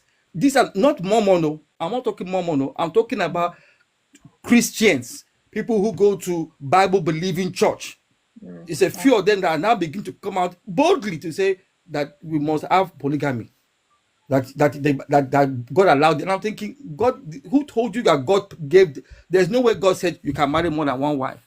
He just allowed it because of what he was dealing with at the time. And the Bible says that through Apostle Paul, he said God overlooked those things, but now not anymore. Since Jesus Christ has come, he does not overlook any of those things anymore. He has called us, and the New Testament principle and the New Testament truth is one man, one wife.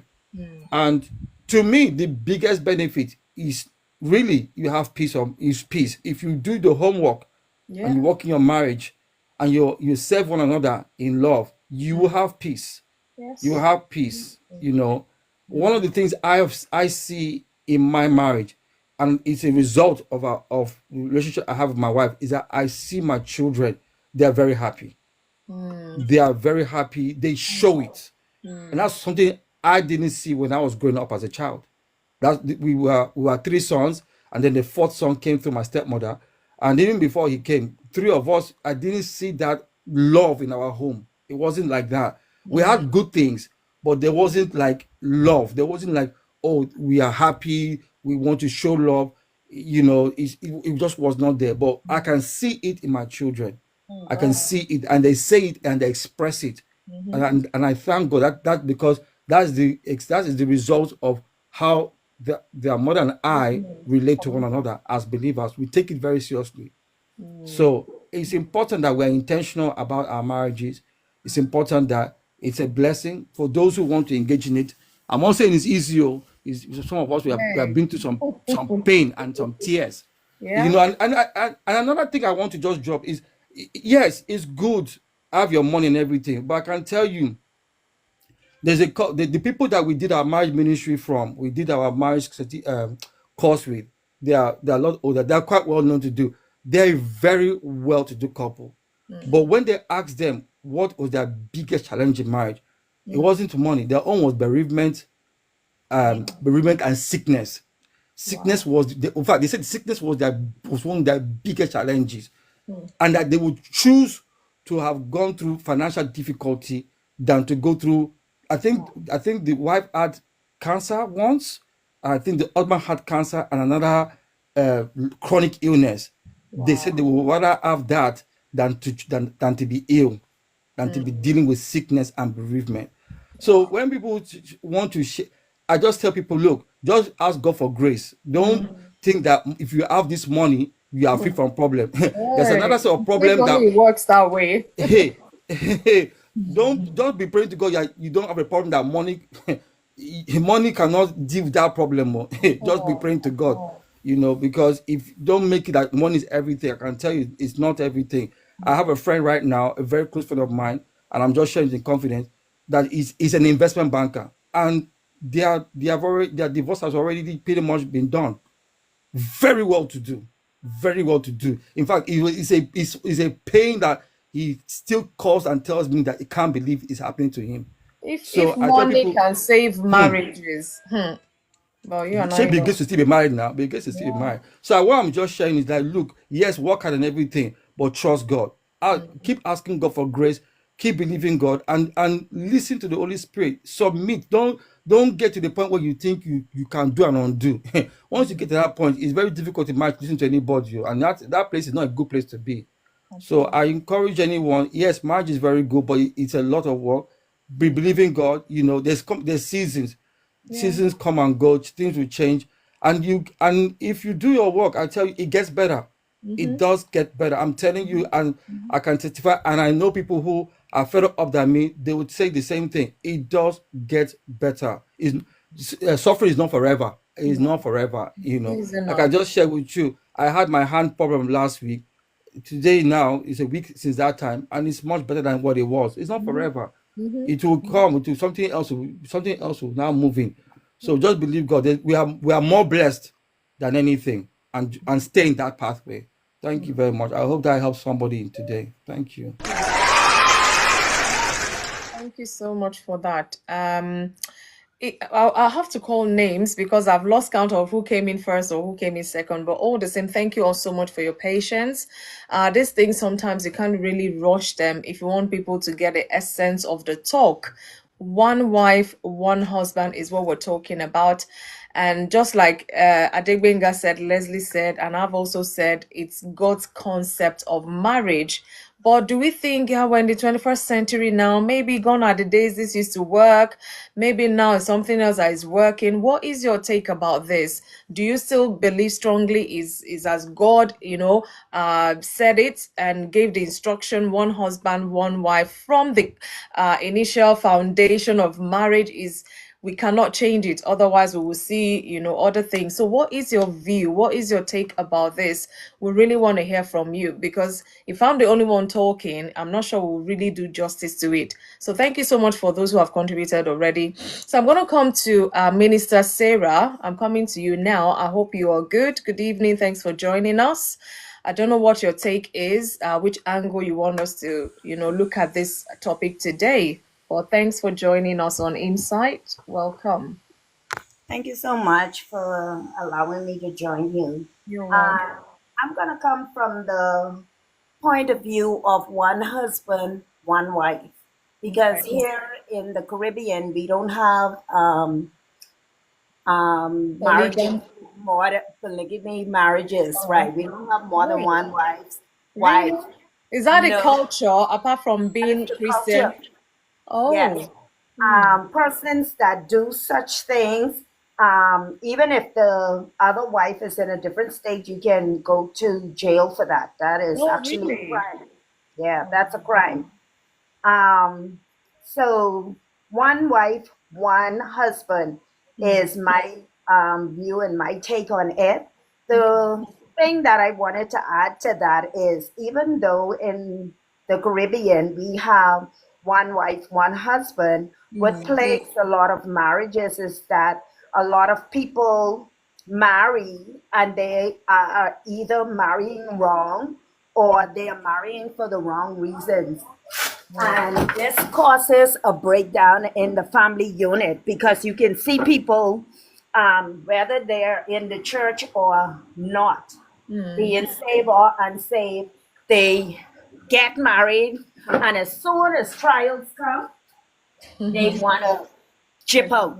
They, because they know that they can get a divorce, and that's the easy way out. Then you have some persons, they go through counseling and stuff like you started to say when you came on the live at first. But if there is only one person that is fighting for the marriage, and the other person, like you say, can come from a home that has never seen what marriage entails. Yeah. So one person is working on it because they came from a marital setting or background, and they know what it takes to make the marriage work. They know that everything is in a bed of roses. But the other person who married thinking that, oh, I'm just going to get married and we're going to have this fairy tale romance where it's forever and ever until death do us part. And then the tough time comes, the children comes, financial problems, different things, and they can't work through the situations. They quickly think the next thing out is get out. Way out. And so, yeah, we find that we have a lot of that going on. Yeah. Also, what plagues a lot of marriages in the Caribbean is that a lot of persons get married and they, at least with the men, we do have some women that do it, but they have what we call like um, extramarital affairs. So I think some people on the channel call them like your side piece. And that too causes a lot of friction and breakdown in the marriages because, jealousy starts. Yeah. And just like the other gentleman was saying, whether it's polygamy or not, we know women. Women are, they think men territorial, but women are as well. So if you have your wife and then you have somebody else on the side, or that woman has her husband, but then she is still dealing with the baby daddy or an ex lover, Baby mama. yes, baby mama or baby daddy, those things can pull down the strength of the marriage because you have jealousy, you have rage, and then it brings also with it a lot of persons end up unaliving one another, becoming depressed, having withdrawal syndromes and different things like that, that they have pressure and different things that, hunts them not only physically, but internally. Some people even leave churches because they feel like the church is supposed to be this place of refuge, but we as humans cannot solve every problem. We can pray, but we can't keep your relationship together. After praying, the work has to be done. After holding faith, the work still has to be done. After going to counsel, the work still has to be done. After telling your spouse what hurts you, the work still has to be done. But I think some people think it's just a magic wand type of thing where we say what we want and magically it just appears. But unfortunately, it's not like that. What I like to always say, and even I would do for myself, I like to tell people I rather be alone, like the man of God was saying. Some of us as Christians have come to that view because I was married before. I was in a relationship for a long time. But my thing is, if I can't marry right or godly, I rather stay alone because singleness is in death. But At being all. in the wrong relationship, Oh my sorry, goodness. You will die quickly, faster. exactly. But being in the wrong relationship could be your unalivement. Whether you're in it and your mental state is gone, you're still not alive. So my thing is, if I can't have the godly husband that I need to stand next to me. And we have that godly marriage together. And I can't be the Sarah with my Abraham. No, because at the end of the day, I prefer to serve God and do what is right and pleasing in His sight than to be in misery. And then I found out too, which a lot of people find out after they jump into the relationship because they're so wanting to be called Mrs. or wanting to say I am married or wanting to say I have a wife, but you are not putting in the work. It happens that way, that when you already jump into the fire, then you start thinking the way that I'm thinking. Oh, I shouldn't have done this because now I am in a worse hell than before I even did this thing to myself. You know, when I was single, maybe I could have prayed, but now my husband's saying I praying too much. Or maybe I could have go to church 5 days out of the week, but now he's saying, oh, I must be going with the pastor. You know, but you will have to find a mate where both of you want to do the same things. Both of you are going to church. Both of you are serving God. Both of you are praying together. Both of you are working on the same goals and aspirations together, you know. And then I think a lot of Minister, sorry to cut you, Minister Sarah. Leslie's asking, please, I've heard the term island fever. What is that? He's asking. What does that mean? I'm not familiar with that term. That's probably something that the secular world says, but I'm not familiar with that vernacular to I say. thought maybe it's a phrase that comes from your culture. Maybe that's why he's asking. Okay. Yeah, it may, I've heard it before, but I don't know what it really means. Yeah. Oh, that Leslie, we have to research that then. Sorry, Leslie. Sorry for cutting you. I just wanted to ask before we forget. Yes. Oh, Barbados and Bahamas. But it seems like okay, a fever is something that makes your body hot and it's a sickness. So I'm thinking maybe they are talking about a hot temperature. Let me ask my son. He just came in. Jay, in the secular world, what did you say, Beth? Island fever. Island fever when it comes to relationship. Well, it probably isn't known to our island. He doesn't know either. Okay. He is 30. Okay. It's all right. All right. Thank you. Sorry to cut you, but I just wanted to ask. Yeah, but like I say, and I'm gonna land with this, I just think that persons have to stop having a fairy tale fantasy about what marriage is all about and know that marriage is work. You know, it isn't a fairy tale kind of romance thing. And I think that a lot of us need to be intentional about the persons that we get married to, not trying to be so wanting, you know. And when I say that, you're not marrying a girl because you see that she is pretty or she has money, or you want to marry a man because he is handsome, built like a Hercules and have money. But you're actually looking for the inner qualities, because at the end of the day, beauty is fading, and that's in the Bible, and we can see that. Money can come and go. You know, we had some of the richest men die, and what they say, Bill Gates said, if he didn't know that his money couldn't cause his to buy life, you know, he wouldn't have been so wealthy, because at the end of the day, that means nothing. But what holds a marriage together is two persons of like mind going in the same direction. And I think that all of this fairy tale about persons finding your what they call it now, compatibility and all of that, it really comes to both of you walking in the same direction. Like the Bible says, how can two walk together except they be agreed? And right, unless they agree. So even though you might go to the same church, are you like-minded?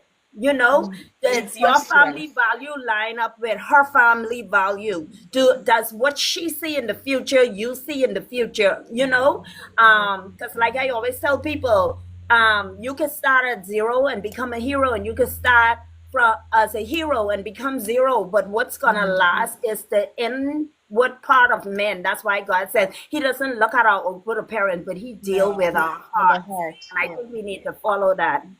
Thank you so much. Thank you. Thank you. Thank you so much, Minister Sarah, for your contribution. I'm going to move on swiftly to Fru. I think you are the next. Oh, God help me. Fru, good evening and thanks for joining us. I hope you are good. Fru, can you hear me? I know. Thank you so much for your patience. I know, because when the topic is hot like this, people want to pour their heart, so they tend to speak for a little while longer. But really appreciate everyone who has contributed so far. So, Fru, if you're not ready, I'll go to the next person because I'm mindful of the time. I'm gonna come to Kenneth. Let's see the full Kenneth Peter. Good evening to you. I hope you are there. Good evening, everybody. Good evening, host. Thank you for a wonderful topic like this. We appreciate you. Thank And you. we thank God for your life. We pray that God continue to strengthen you and Amen. empower you on a daily basis in the name of Jesus. Amen. Amen. I don't have much to say, but I thank all the people that have spoken before because with the experience of the background that we were brought up and where we are coming from, we know that one husband and one wife is better because we don't want to go into the old pattern that our fathers and our mother went through and the drama, everything that we went through. We don't want our kids to witness those type of life. That is why we are trying our best to make sure we stick to our partner. But due to what the world is coming into now, because of what we are seeing, some people will be thinking they want to go back to the old way. But I tell everyone the old way is never the best and it will never be the best. It's good for you to stick to your partner. Because the word of God told us that for this reason, a man must leave his wife and they will become one. That means it's one man, one woman. So I don't see any reason of begin to go back to the old way of life again because there is no way it pays. It never pays. But I pray that God will continue to protect everyone and guide everyone and see every one of us through that is ready to stick till the last day. And God bless every one of us in the name of Jesus. God bless you. Thank you for having me. Oh, thank you. Short and sharp. Thank you, sir. You know, just like you said, this 21st century, eyes are seeing, ears are even hearing the things that it cannot enter my own heart because I still don't believe them. It's like they're lies and what have you. But we can see the outcome of these relationships we're talking about. You can see the level of divorce rate when people are not committed to it. I mean, you're not committed to one person. How can you be committed to 10 people at the same time? Just picture that. And the saddest part is the way it affects the next generation. That means we're passing on the wrong thing to them. Imagine one person and one husband, one wife come together and they have 4 children. That's 4 generations. Those 4 generations will grow up with that mindset that when it's hard, just find your level, find your way. And those 4 now, eventually they find the bone of their bone, whatever. That's 8 people, 8 generations, if I can put it that way. And each one 4. Imagine, it's like it's only 2 people that divorced, but it's affected generations ahead. We need to be mindful of these things. We need to be prayerful about these things because these times, they say perilous times will come. I think we're in it right now. But thank you so much for your contribution as well. Fru, are you there or should I move on? We want to hear from you, Fru. I hope you can speak where you are. Hello, is that through? Okay, let's go to Mila for Christ. Mila for Christ, I'm coming to you before I go to Debbie.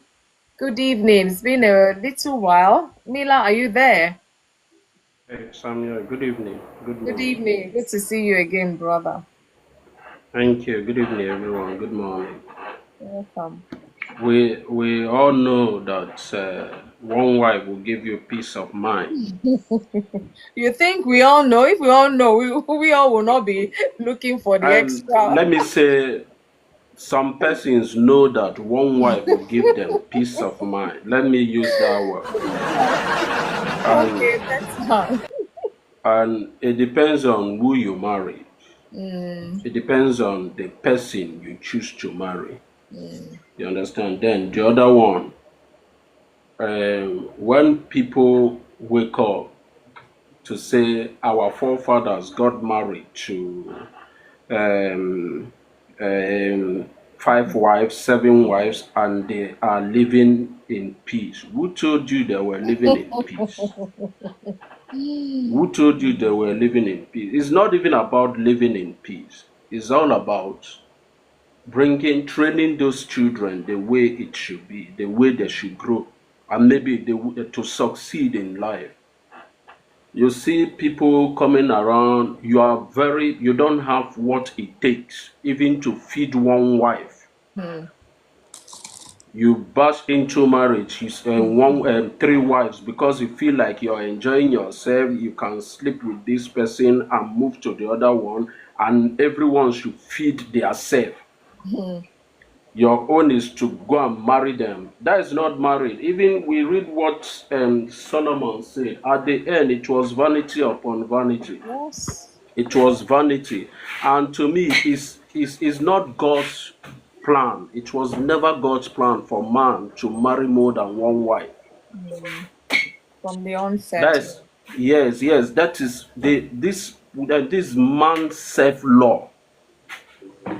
You wake up and say, one wife will be, more than one wife is more better to me.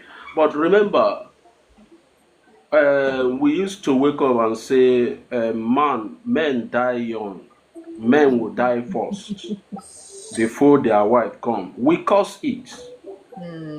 We cause it. Even if you marry one wife and there is no peace in you, you will still go before your wife. And there was never a day a woman wake up and say, I will go before my husband. It is always one side that the man will first go. So for you to add another problem in your life, you decide to go and carry 3 wives, 4 wives. You can't even train their children. You can't even take care of your wife. You can't pay your bills. Which kind of enjoyment? You're the one dying. The woman keep freshing. When the woman sleep with you, you are the one. He's the one enjoying. He's the one you are enjoying, but she's more having more strength than you. You cannot continue in that way. You understand? So, one wife, one husband is the best. Okay, look at Proverbs chapter 18, verse 22. Say, whosoever findeth a wife findeth a good thing and obtaineth favor of the Lord. A wife, he never say wives. Obtaineth favor from the Lord. So automatically, if you marry more than one wife, more than 3 wives, no matter how rich you are or no matter how poor you are, there is no favor that comes from God that attached to it. You have triple favor now. That is not true. That is earthly favor. It's not the favor that comes from above. There be someone to obtain favors. It's never favors. Let me put it down. So earlier the better. We wake up from this slumber. Pick one wife. Ask God to direct you. Give me this wife, so that there will be peace. See, no matter how a man is poor, if you have one wife and have children you can take care of, 2 or 3, you will take care of your children. You will train them. Even if it is barrow you're pushing, you will give, except you don't want to give them better life. You understand? These days you see people moving around because you want to have children, because you want to sleep with this woman, you want to have everyone around you. You give birth to different children, sending them to people to go and live with people. And when those people punish them or treat them bad, you blame the society, you blame the government. You should blame your offense first. So we need to wake up, marry one wife so that there will be peace of mind. Marry one husband so that you, as a wife, you will have peace of mind. Let's stay away from all this so-called one man, five husband. I mean, five wife or whatever it is. It's sin, and you will die.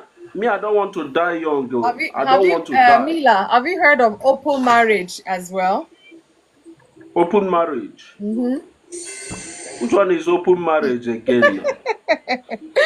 One husband, one wife, but they are open to go and sleep with whoever they understand.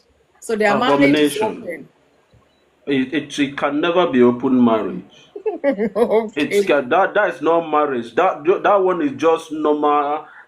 See, a true believer, whether you are a Muslim or a Christian or whatever belief you believe on, it's a sin for you to go and sleep with another man.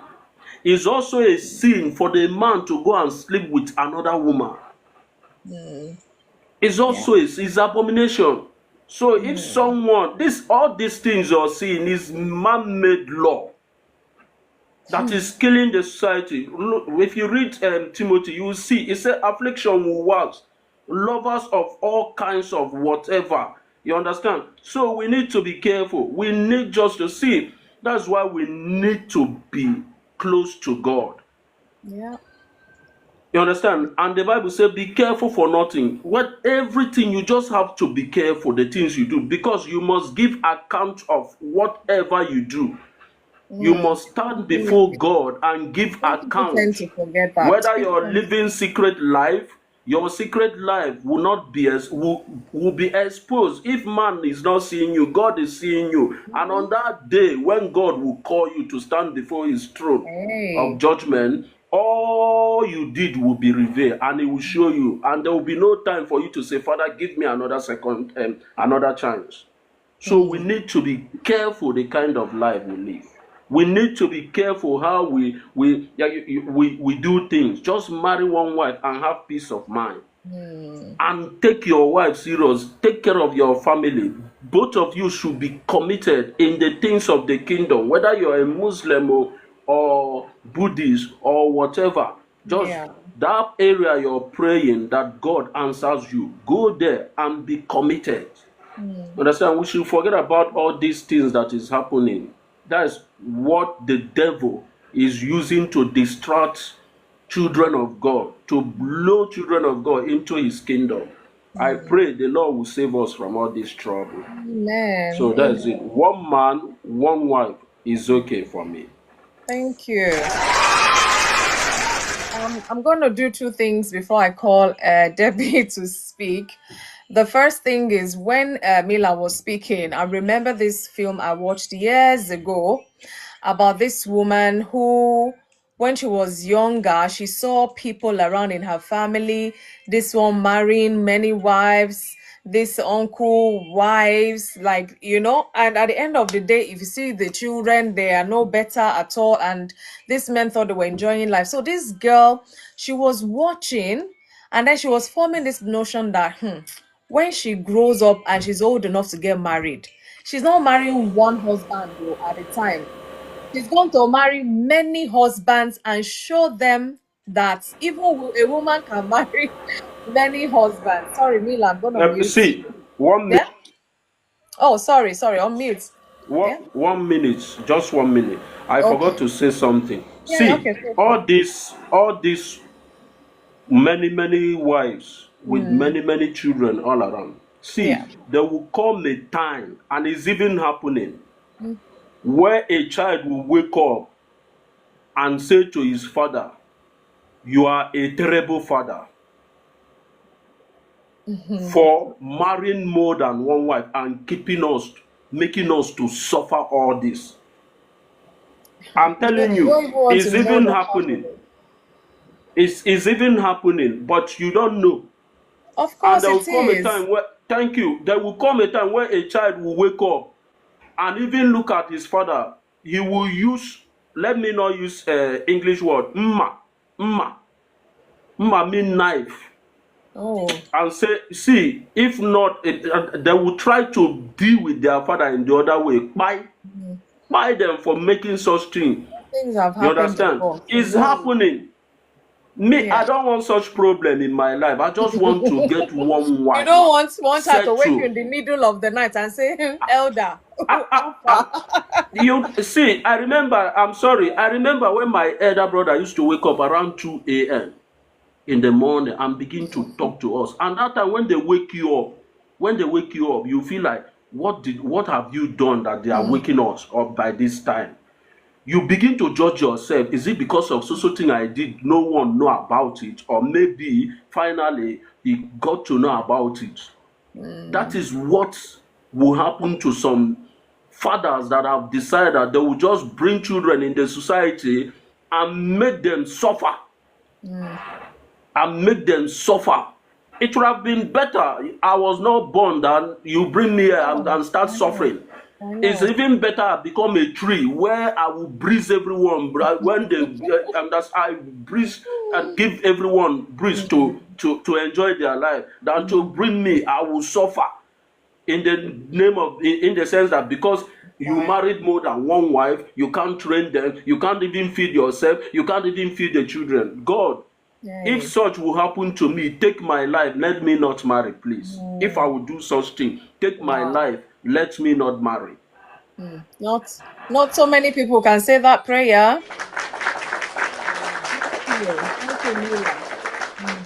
God will help us. I mean, this thing sometimes when you watch Hollywood, Nollywood, you see that not knowing that it's somebody's life story they're reenacting for us, so to say. So as I was saying about this young lady, she vowed to herself that when she's old enough to get married, she's going to marry many husbands, not one at a time. And she will divorce. No, she will marry. I think it was three of them. She decided to marry three husbands. How did she do it? She lived in Nigeria. Nigeria is big. You have the north, the south, the east part, and all of that. And she made sure there was one husband in Abuja, there was one husband in Lagos, there was one husband maybe in Kano or somewhere, and she legally married them. Okay, and these husbands, they know their wife. Supposedly, she has like all this boutique, like top class, high class boutique. She will go to Dubai to buy her stuff and come home. So um when the husband in Abuja is like, we are traveling again, say, I'm traveling, oh, I'm going to Dubai to go and I hear this, she's gone to Lagos husband. She will stay there for 3 months. After 3 months, she'll go to the one in Kano. She was shuttling like that. And I thought, is this woman okay? Can she get away with this? But apparently, I don't know whether it's a true life story, but when he was talking, I just remember that particular film. And truth be told, she got away with it. She bore children. Whoever she likes at the time she was pregnant is the person that she would say is your child. Is not your child. This one is your child. She was doing like that till those children grew up, and they went to the university. So her children, they were with the husbands at home. She would travel to Dubai. It's a lie, going to one city to another.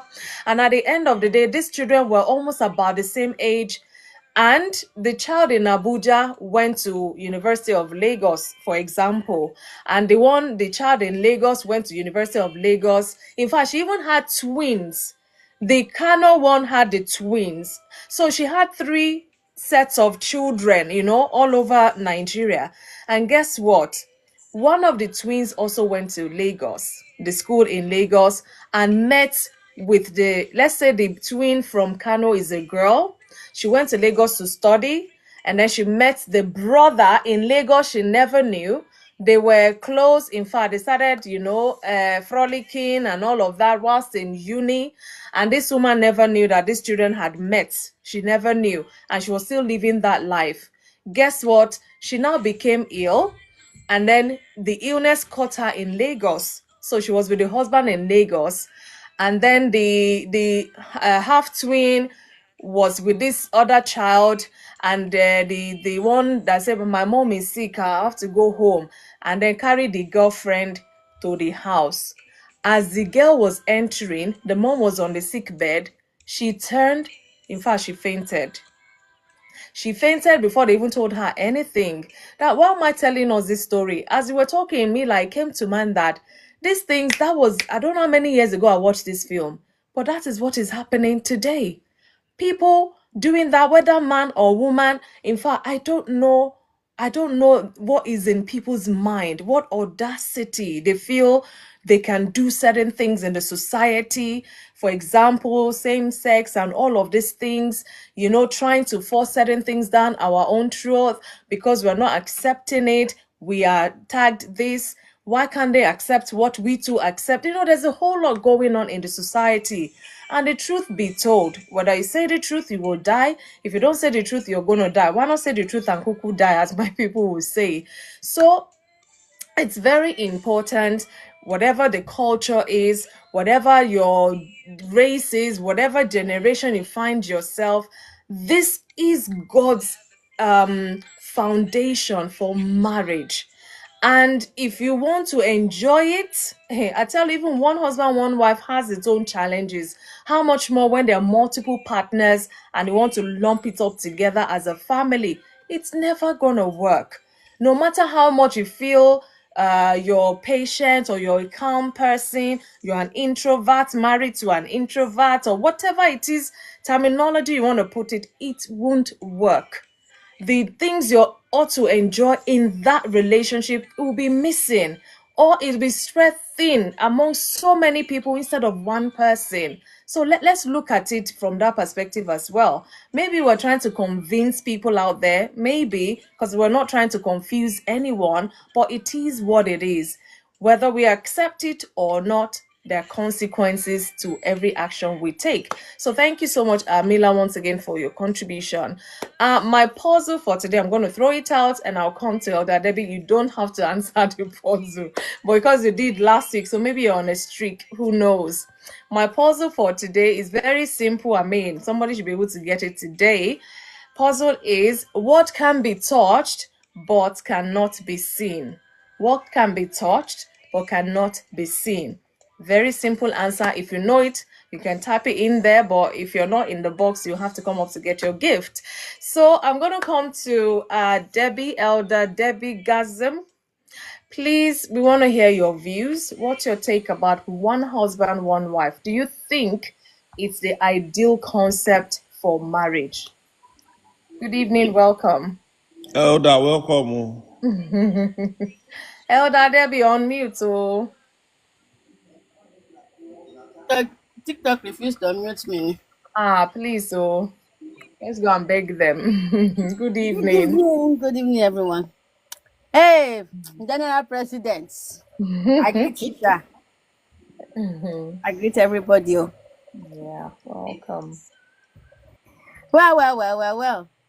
One husband, one wife. I don't think we should even drag anything on this matter, to be honest, because It's because of what is happening in our society. So we're not dragging it, but we are laying emphasis on it. Maybe people have forgotten.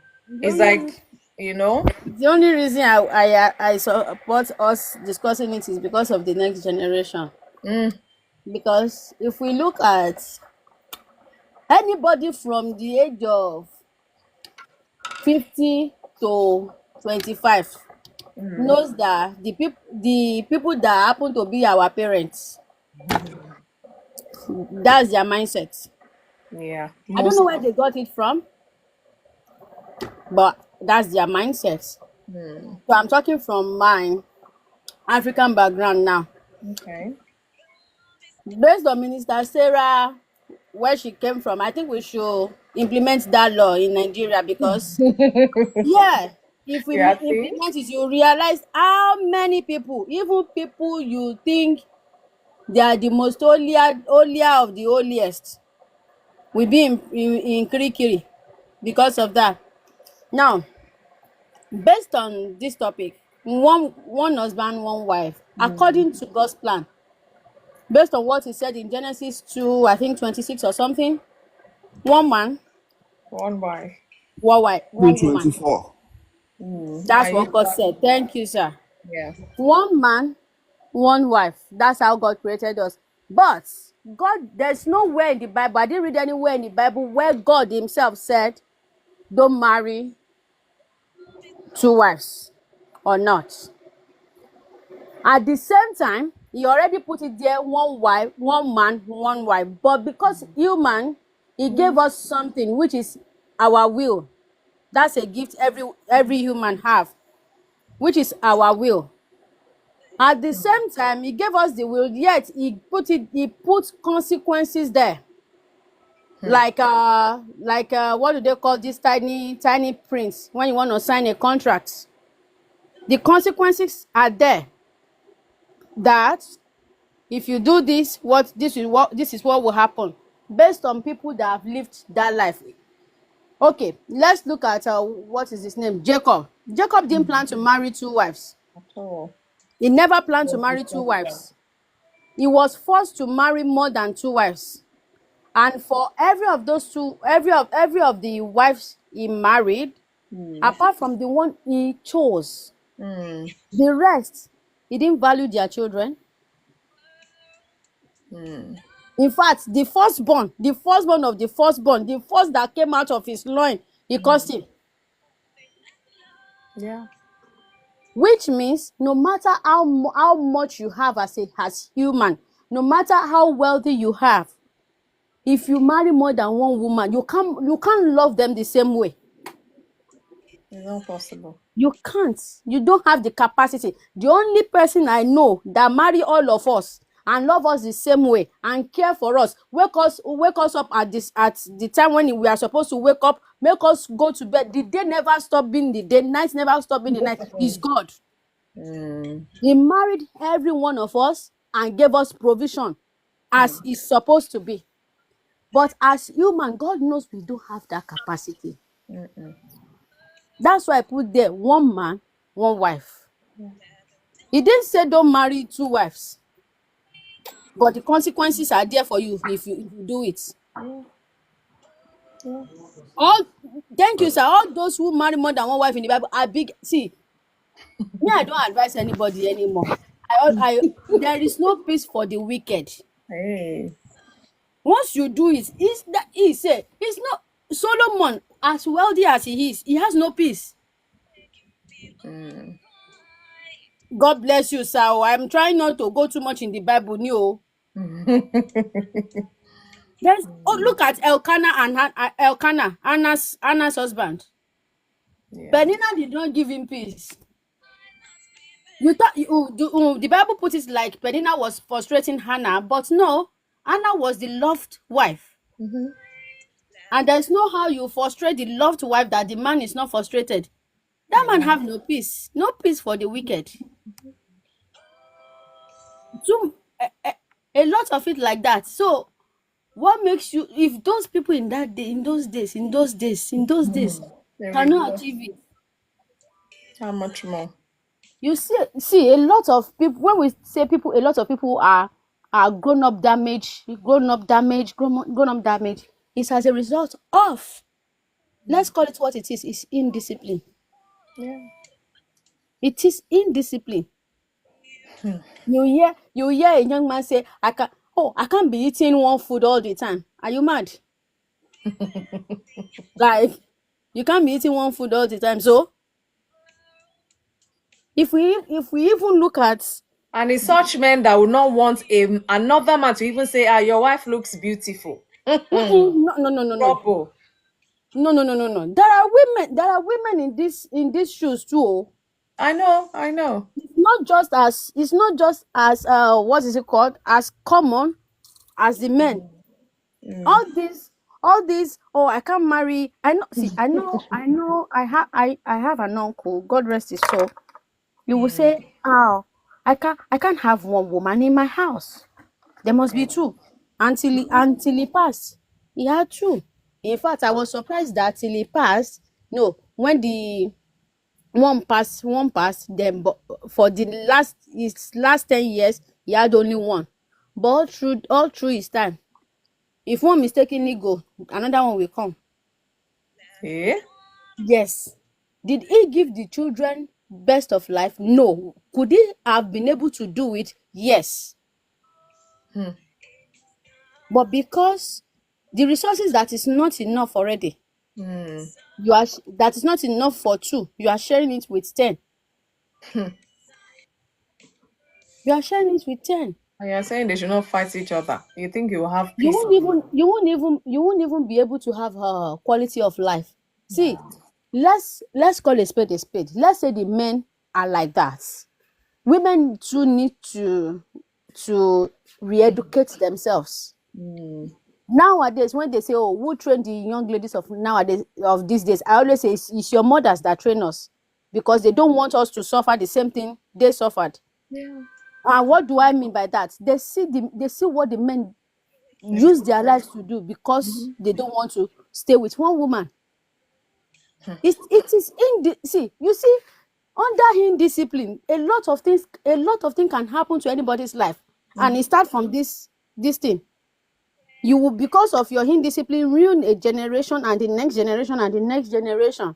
You can't give them quality of education. You can't give them quality food. Yet, and then we go to church. This is not about being a Christian or not. Oh, there are many in the church too. Of course. There are many in the church. We were having a debate one time, and what is it called? Somebody said, "Oh, it's basically because the Bible said, when Paul said deacon or elders in church should be Husbands of one the wife. husband of one wife." I said, regardless, I said elders in church. See, they don't even take me to their debate or Bible quiz in church anymore, because my question will be, as you are talking now, can you afford yourself? You will see somebody that can't even feed himself. That somebody now say, let me favor him and marry him. Oh, you still be looking for another one. Indiscipline. And okay, when I say women need to re-educate themselves, what I mean is, if you discuss this thing from the beginning, and the man is driving away from what you discuss, that means the evil God and heaven and earth is in support of you to make your decision. If you want to step aside, see, I have a grand aunt. Is her husband brought her to UK here in the 80s. He brought her. She will work, give him the money, da da da da da. This man now went to Nigeria, left her here, went to Nigeria to marry. She didn't know, but she saw it on social media. She called them here that her husband practice, what do they call it? Oh, bigamy. That man did not enter this country till he passed. Is she wicked? Let God be the judge. Nah, she did not wicked. She did not wicked. Sorry. Because see, when God, see, I'll always say, when God said help meet does not mean you are a slave to that man. Help meet mean you are helping his life to be better, and you allowing him to do shit because you want to be you are trying to be a perfect wife. You are trying to be a good wife for the sake of the world. You are ruining that man's life. So that means you contributed into that man's life. So what I'm trying to say is, a lot of men that says this thing and get away with it and makes the next generation believe that it's good to go about it and do it is because when they started this, some women accept it and makes it look like it's okay. What is not good is not good. Until we start calling ourselves out and saying this is wrong, this is wrong. If not, we will just be saying it. That's where the problem is. Until somebody say, oh, this is not what God's. I see. Whenever I go to any date and I ask, what do you think marriage is? What do you, once you say, you know, you are open, you don't mind, I already know. I'll just eat my food and go home. I bid you goodbye to saddest word because it's from the entrance. It's from the entrance. I see. My brother wanted to marry a girl one time, and I asked her, "Oh, what will you? How will you feel if my brother decides to marry somebody else?" She said, and I quote, men are wired to be polygamous. I was like, this is not good for my brother. I didn't tell my brother, I just pray her out. Because I know this one will look at my brother's life and instead of you to stand on your feet and say this is nonsense, you are not doing it, you see that we are not together, you know, that kind of thing. But because we don't want to face the truth, we want, I don't think it's peace. We just want to please the society so much. We hurt ourselves and then we break the next generation. We make the next generation believe that, oh, it's all right. It's not all right. It is not all right. Even the rich of the rich of the rich of the rich that tries to marry more than one wife, you see the way their life is. There's no peace. You can't be with all of them at the same time. You can only be in one hole at a time. Unfortunately, even if they are doing threesome, you can never be in two holes at the same time. So what are we talking about? For the next generation, all we need to do is discipline ourselves. Discipline ourselves so much that when we see it, we can say this is wrong and move away from it. If not, this topic will still continue. The next generation will come, it will still happen. And it starts from when young women start dating. Once you start dating and you can see, if you have the capacity to date two people at a time, that is already a no-no. That is already a no-no. It's not like you are talking to them, you already committed yourself. You are committing yourself to two. How? Yeah. It's not possible. It's not possible. So it starts from our indiscipline. It's indiscipline. Most of our fathers, all the men I know in the 70s, in their 80s, a lot of them are polygamous. You see that they do it to your face, or they do it in the ID, and when they pass, they will start bringing the children. Hey, that's even worse. Oh, you never see? Oh, I've seen so many, I've heard so many. My goodness. when they passed, that's when they will start bringing. That's when the woman will come forward, the children will come forward, And and you some that you can't even deny, because the moment that boy walks, is like your husband reincarnated. Oh you my God. can't. Hey. You can't. And to be honest, what can you do at that time? What can you do at that time? He lied to her, and sometimes he didn't lie to her. No, he only lied to her. He didn't lie to you. They always know. Yeah. Which means in this case, women are the evil of the women. Women supporting women. That's another way. You meet a nice guy and he's all friendly, and then you ask him, before we proceed, are you married? Just tell me. Lady Funmi, Some even will tell them that they are married. Say, okay, no, let's carry on. if I meet any man that says he's in his 40s, your shirt and your trouser are matching, your collar is sitting how it's supposed to sit, your skin is skinny, you are looking very okay. I bet all skin dey skin. Oh.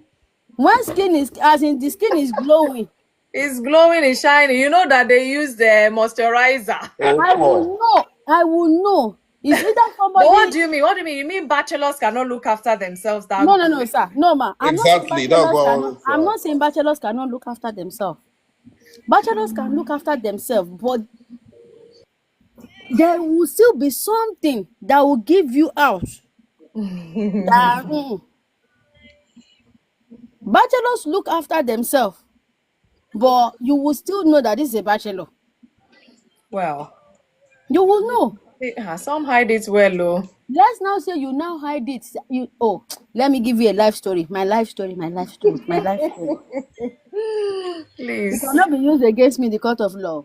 No, no, no, no, no. We're here to learn from experiences of life. So I was supposed to be married few years ago, Wow. and then I now met this brother. We met in church. So we now started talking. But me, I have one habit, Sha. I have one habit. I'm trying to repent, which is Not bad. FBI, which is FBI habit. But we started talking to the extent that, in fact, at this point, I wasn't even bothered. I didn't bother because you know, when you vibe everywhere, we are cool. You know, when somebody marks, especially is now a church boy. Oh my God. You're in love already. Oh wow. They will carry me go where I don't know. But Sha, okay, we fixed it. I was like, since it's just because my parents are late, I'm like, for now, let's just do what we need to do. Let the family just meet themselves in Nigeria, then we'll plan the rest. As we are planning, the God that loved me, that never leave me nor forsake me, that knows that suffer is not for me, I cannot suffer, he cannot suffer for me, and I will still come and suffer. I was just sitting one day, I went I went for my FBI. I went to my FBI work. Hey, don't be. You see that? No, I was just doing scrolling one day. I went for my FBI work on Facebook. I just put this person's name. And you put this person's name. It's a female picture that is there with the name. I'm like, Ah. is it me or my eyes or Facebook that one thing is not balanced? I refresh my page.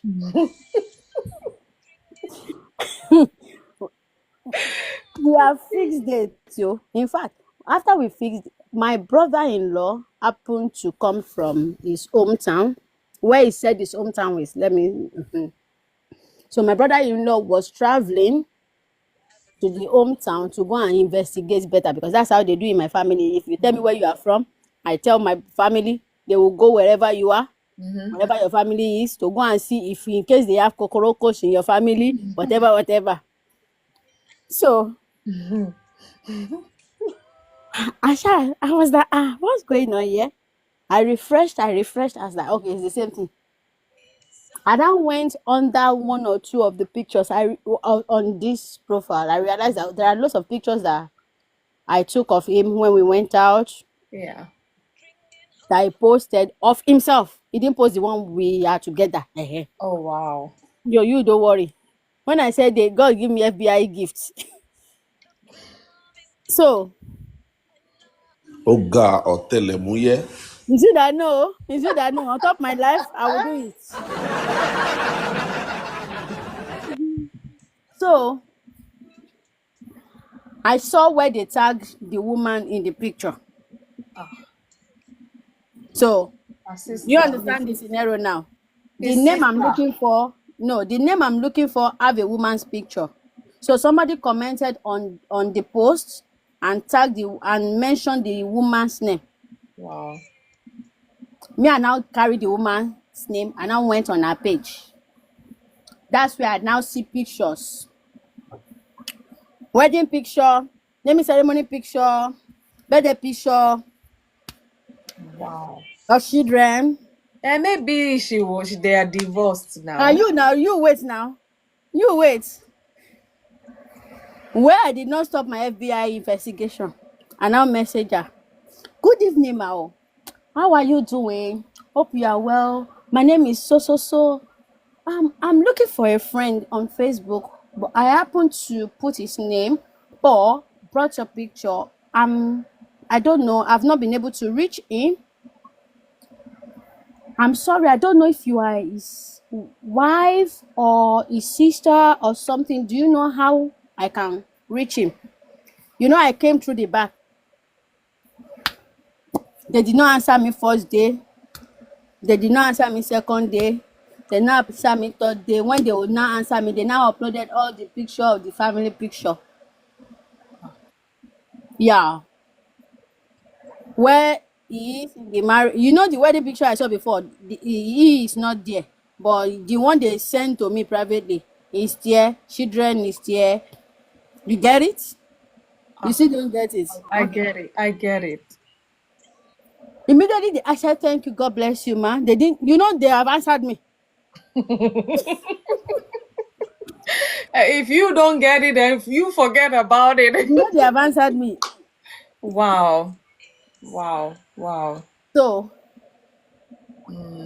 when I now saw this person, I said, I want to ask you something. Is In there fact, somebody you're else? you're making me sweat. Well done, Debbie. You put on your fan. I said, do you have, is there somebody else? Or something, something. You shall deny, deny, deny, deny, deny, deny, deny, deny. I was shall say, Father, help me. Help me, help me, help me. What Because heart? even if I enter this marriage, I will still come out if that is what the case is. Because for that not to happen, just help me. When we finished dragging it, I now showed him the picture. I said, no, it's his late brother's wife. That they, what do, oh, ẹ jọ̀ọ́ ẹ bá mi transfer àwọn ṣùlọ́pọ̀. Okay. They betrothed Abibi. How will I? Betrothed the late brother's wife to him. Yeah. You get it?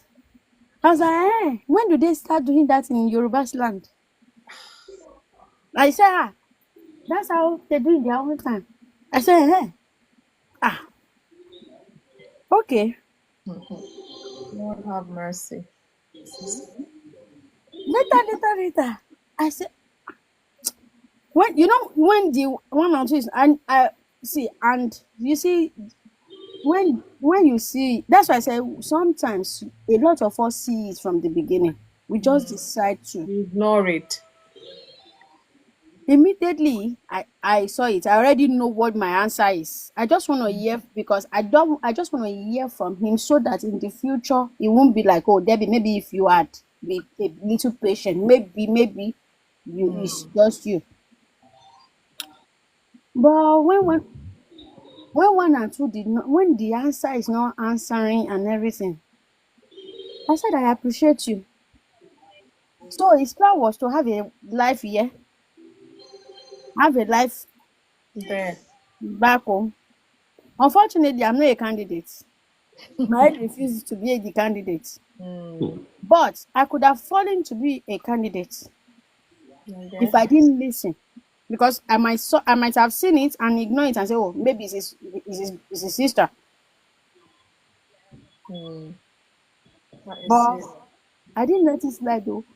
I just called my sister. I said, see, based on, and this is like a week or almost 2 weeks to the date that Oh. the family. I said, please, can you cancel every arrangement? I didn't tell her what happened. I said I would speak to you later. But for now, cancel every arrangement, stop Wow. everything and everything. 3 days after, when I called my sister and told her, she was like, so what do you want to do? I said, no, I don't have anything to do. I've told you what to do. Cancel every arrangement. He said, so no go. I said, we are not going. And that was it. Now, a year after, this person called me. I was like, because I just, you know, when you just ghost somebody, you know, it's not like that. He planned to tell me, and then I said, he said, I understand you. In fact, I appreciate you. God will bless you. God bless you. God bless you. And that was it. Now, somebody else will fall victim of this. Of course. Probably somebody else has fallen victim, anyways. Because I'm not a social media person. Maybe if I'm a social media person, I would have put it on social media, the world would have seen it or something like that. But I know somebody else might have fallen victim already, because I'm talking about over 5 years ago. Wow. Oh, did that break me? Yes. Did that even affect my trust in men? Yes. But did I decide to pick myself up? Of course. Because one person cannot break me.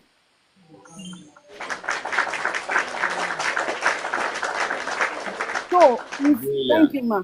So if let's say there are lots of men that are living that life in this country, or in this country. Yeah. If a lot of women can discipline themselves, I know it's not easy. If a lot, even women are living this life, Mm.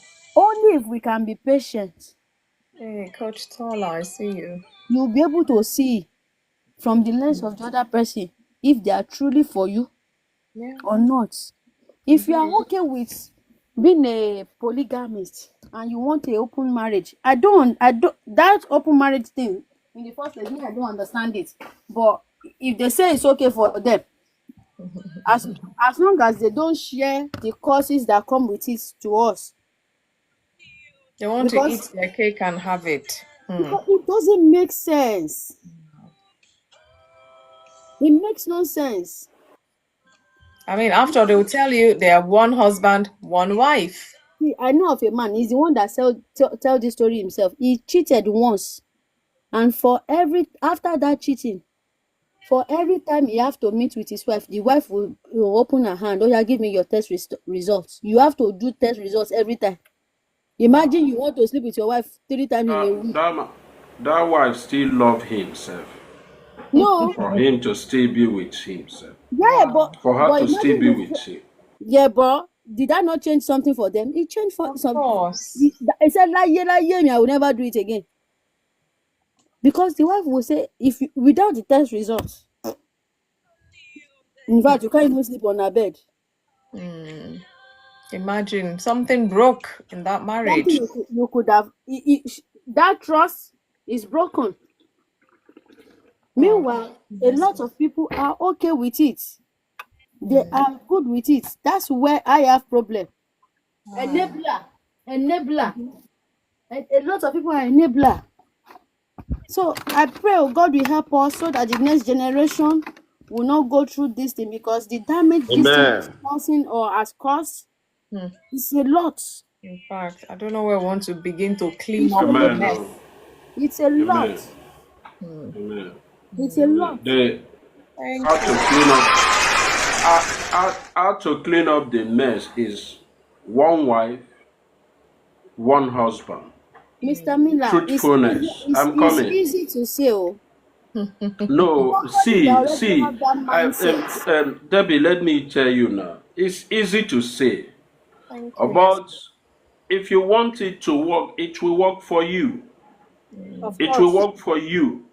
It's all about determination. I don't want to marry more than one wife. You keep it like that. You stand on it And be disciplined about it. and be disciplined and not going outside. You are married already. You're going out, seeing another woman. Maybe she has bumble more than your wife. You say, ha, this one is beautiful. I wish I've not seen my wife before. That's what some men do. How can a married man, a responsible man, open his mouth and say, ha, I really have not seen my wife. This is the person I would have married. If I'm your wife, if I'm the wife, I will give you a tapia in the night. You will eat and you will not wake up again. I remember one man in my village, one woman in my village says, see, she told the husband, your life is in my hands. The Really? day I decide you will go, you will go. Mess up, let me see how you live. You understand? So men need to be careful. We need to be careful. Your wife will cook for you. She will smile at you. You will feel like, all is well. You will eat. The next thing you go and rest. They don't care what happened. They will tell you, even whether God comes down or whatever, I've done what I want to do. If God wants to punish me for it, let him punish me. Because of what we have caused to them. It's possible to do it, but you must be serious and you must be Mr. Miller, committed. It's Mr. not, I'm Miller, coming, it's not, yes. let's not Okay. forget there is a cultural background. And in our African mindset, the cultural background is it kind of overrides even biblical background. Well, because they allowed it, Yes. it doesn't make it You right. see, I always say a lot of we Christians in Africa, we still practice the cultural or traditional way of living. We just hide it under Christianity. A lot of things, a lot of man-made law they give us. Uh, It's not biblical, and the, that thing, they have used that thing to tie a lot of people into believing that something is normal. It's do you not. know that? Hello, You Digger see, Jam. see now, David say, when Christ came, the law of Moses, is it all of the law that he condemned? He He didn't picks condemn it, those though. one. He Thank didn't you. condemn it. He picked the ones that is good, and follow that one. Make use of that one. See, when we have a culture, it's not meant for you to say, let me live that. That's our good culture that says, even if that culture is not good for people to live on, let me just practice the good one. Let me do the right thing. The right thing is that I have decided to choose how I should build my family, how my wife, maybe whether I should marry more than one wife or more than two wives. Is a man that will decide. Is a man that will say, I want to marry more than one wife or more than two wives. But the end of it, remember, the word of God says, everyone must give account of it. Whether you live right or wrong, you must give account of it. If you like, enjoy yourself the way you feel like you want to do. That day, when that day comes, you stand and say, Father, this is how I have lived my life. Oh yeah, you will say, okay, go like this, or go and wait for me. Let me finish to this one that his case is more simple than your own. Let me finish with that person first. Okay, look at this guy you're talking about. And again, sometimes the Spirit of God talks to us in different way, but we will just block our ear Ignore because it. maybe the guy is handsome, the lady is so beautiful, she has white teeth, she has this and this. You say, see, nothing will stop me from not doing this. Nothing will stop me from not getting her. And you close that ear, that spiritual ears, that voice you're hearing that is telling you, don't go for this man, don't go for this woman. Say this is an opportunity. I've waited. I am maybe 40 years, 55 years.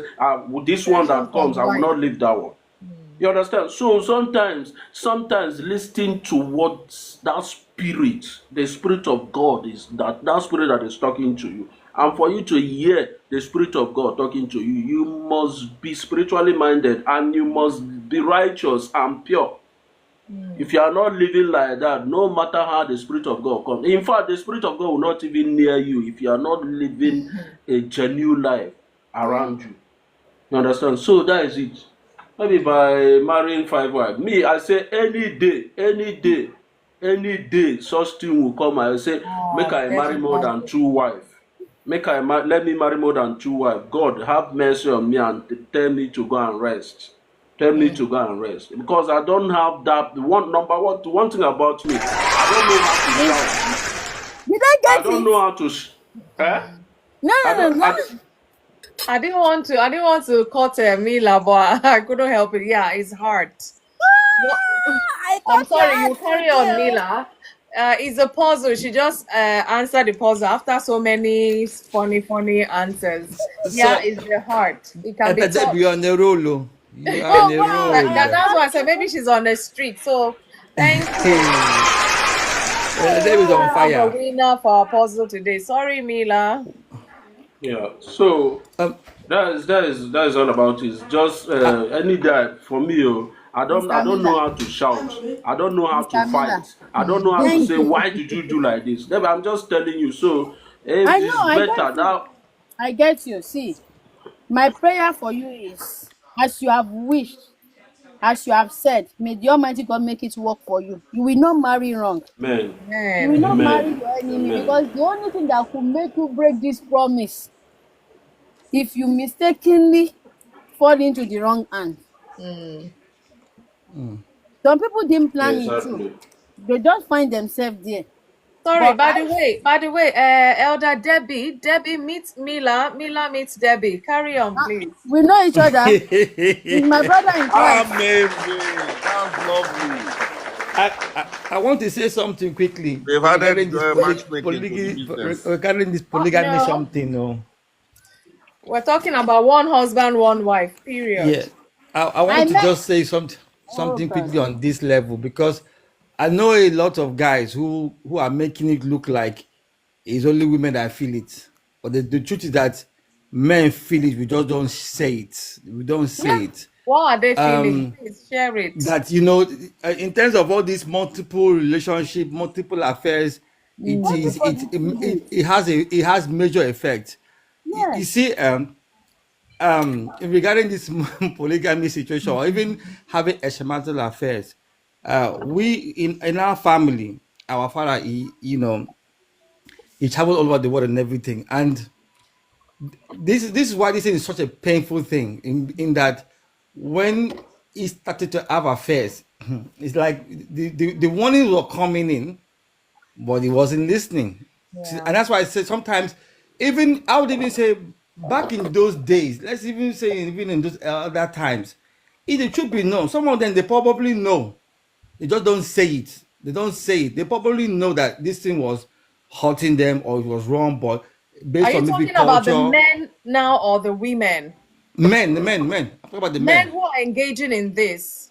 Yes, and they're trying to almost make it look like it is a norm. It's not a norm, and a reason why I can say so, because our there was a situation where we till today we don't know whether one of the people that my dad had an affair with, whether the child is his or somebody else. Imagine. till Imagine. today till today till today, and this is over 40 something years ago. So Wow. that's why this is why, again, all these people that make it look like it's a one-sided thing. No, it has major effect on men. It has major effect. The only that they don't say it, but if you dig deep, you will see that they will tell you that certain things did not go right, certain things went wrong on a big level. The whole open marriage situation, I just want to jot that one quickly. Will Smith is, when the thing was first coming out that he was doing open marriage with his wife and all this rubbish, they were making it look like it was not a problem, and then the whole thing spill out to the point that when he won his Oscar, that was when that thing now came to his peak, and we see what happened that night. So it has effect. The Bible tells us that when men commit adultery, there's a public disgrace. One of the things is one of the consequences is we lose respect.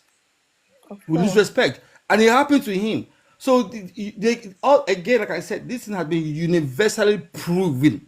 It has been proven. You don't have to be a Christian to see the record stands true, that one man, one wife is the normal, healthy way for marriage. Anything else outside of that, you're just asking for a headache. The problem is that I think today what the devil has done in a kind of deceitful way is that he's put celebrities or rich people to make it look like it's normal, it's okay. Yeah. Yeah. That's what he has. That's what he is trying to do now. Is to make people think, you see the celebrity, they are doing it, and it's not important. But the truth of the matter is that even amongst them, they know something has gone wrong, and they don't tell you. Yeah. There was Society one reacted. celebrity, one celebrity. He actually said he's a multi-millionaire, but he actually said that when he divorced his wife, he said that thing hurt him for many years. It's only recently he finally came out and said that the pain of losing his first wife and what he did to his children, he didn't know to be that painful. But he hide behind that he's got money. He said he used that money to hide the pain. But it was years later he finally came out and said it publicly that no, this thing really hurts me. That when his wife, when the divorce was done, that he can never forget the first night he went home and the bed was empty, the bedroom was empty. He said the mansion felt so empty. He had to go and stay in hotel room. That's what he said. So I guess I said a lot of men they hide it. They hide it, but they're not the same. Even Bill Gates recently just came out. Bill Gates recently just came out and said that he still regrets his marriage being broken up. That's a billionaire. So a lot of these people, they don't say it immediately. They hide it, especially men. They don't. But I can tell you from what I've seen, lived experience, a lot of men they're suppressing the pain. They're suppressing it, but it's hurting them because they know that they have let something go, and especially when it's their wife, the first wife or second, they know that this thing I've done, I'm not. What I thought it was going to do is not what I thought it was going to do. And so a lot of these people, whatever it is they're looking for outside, I can tell you that I've seen it many times. It's a fantasy. When they finally get that woman, they think that's going to do it for them. There's one I even saw recently where the man is married to 4 wives. He now told them he's going to marry wife number 5. And the 4 women convened. I had meeting with him. I said, why do you need wife number 5? When you mean 4 of us are not enough? He said, no, that this one is younger version, younger model. The first wife almost want to beat the man up. They actually gang up on him and said, if you bring her into this marriage, we will kill you. so even he was like, yeah. He said, but I'm not marrying people. I give each of you has said they don't care. And if the 4 they cannot do for him, why is he thinking that number 5 will do it? Can you imagine? That's what they told him. The man said, okay, he's not doing it again. And he said he now went to go and marry the number 5 one and had to put her in another state. Then he started complaining about all the stress he was having to go and be meeting wife number 5. As you make your bed, so you will lie in it.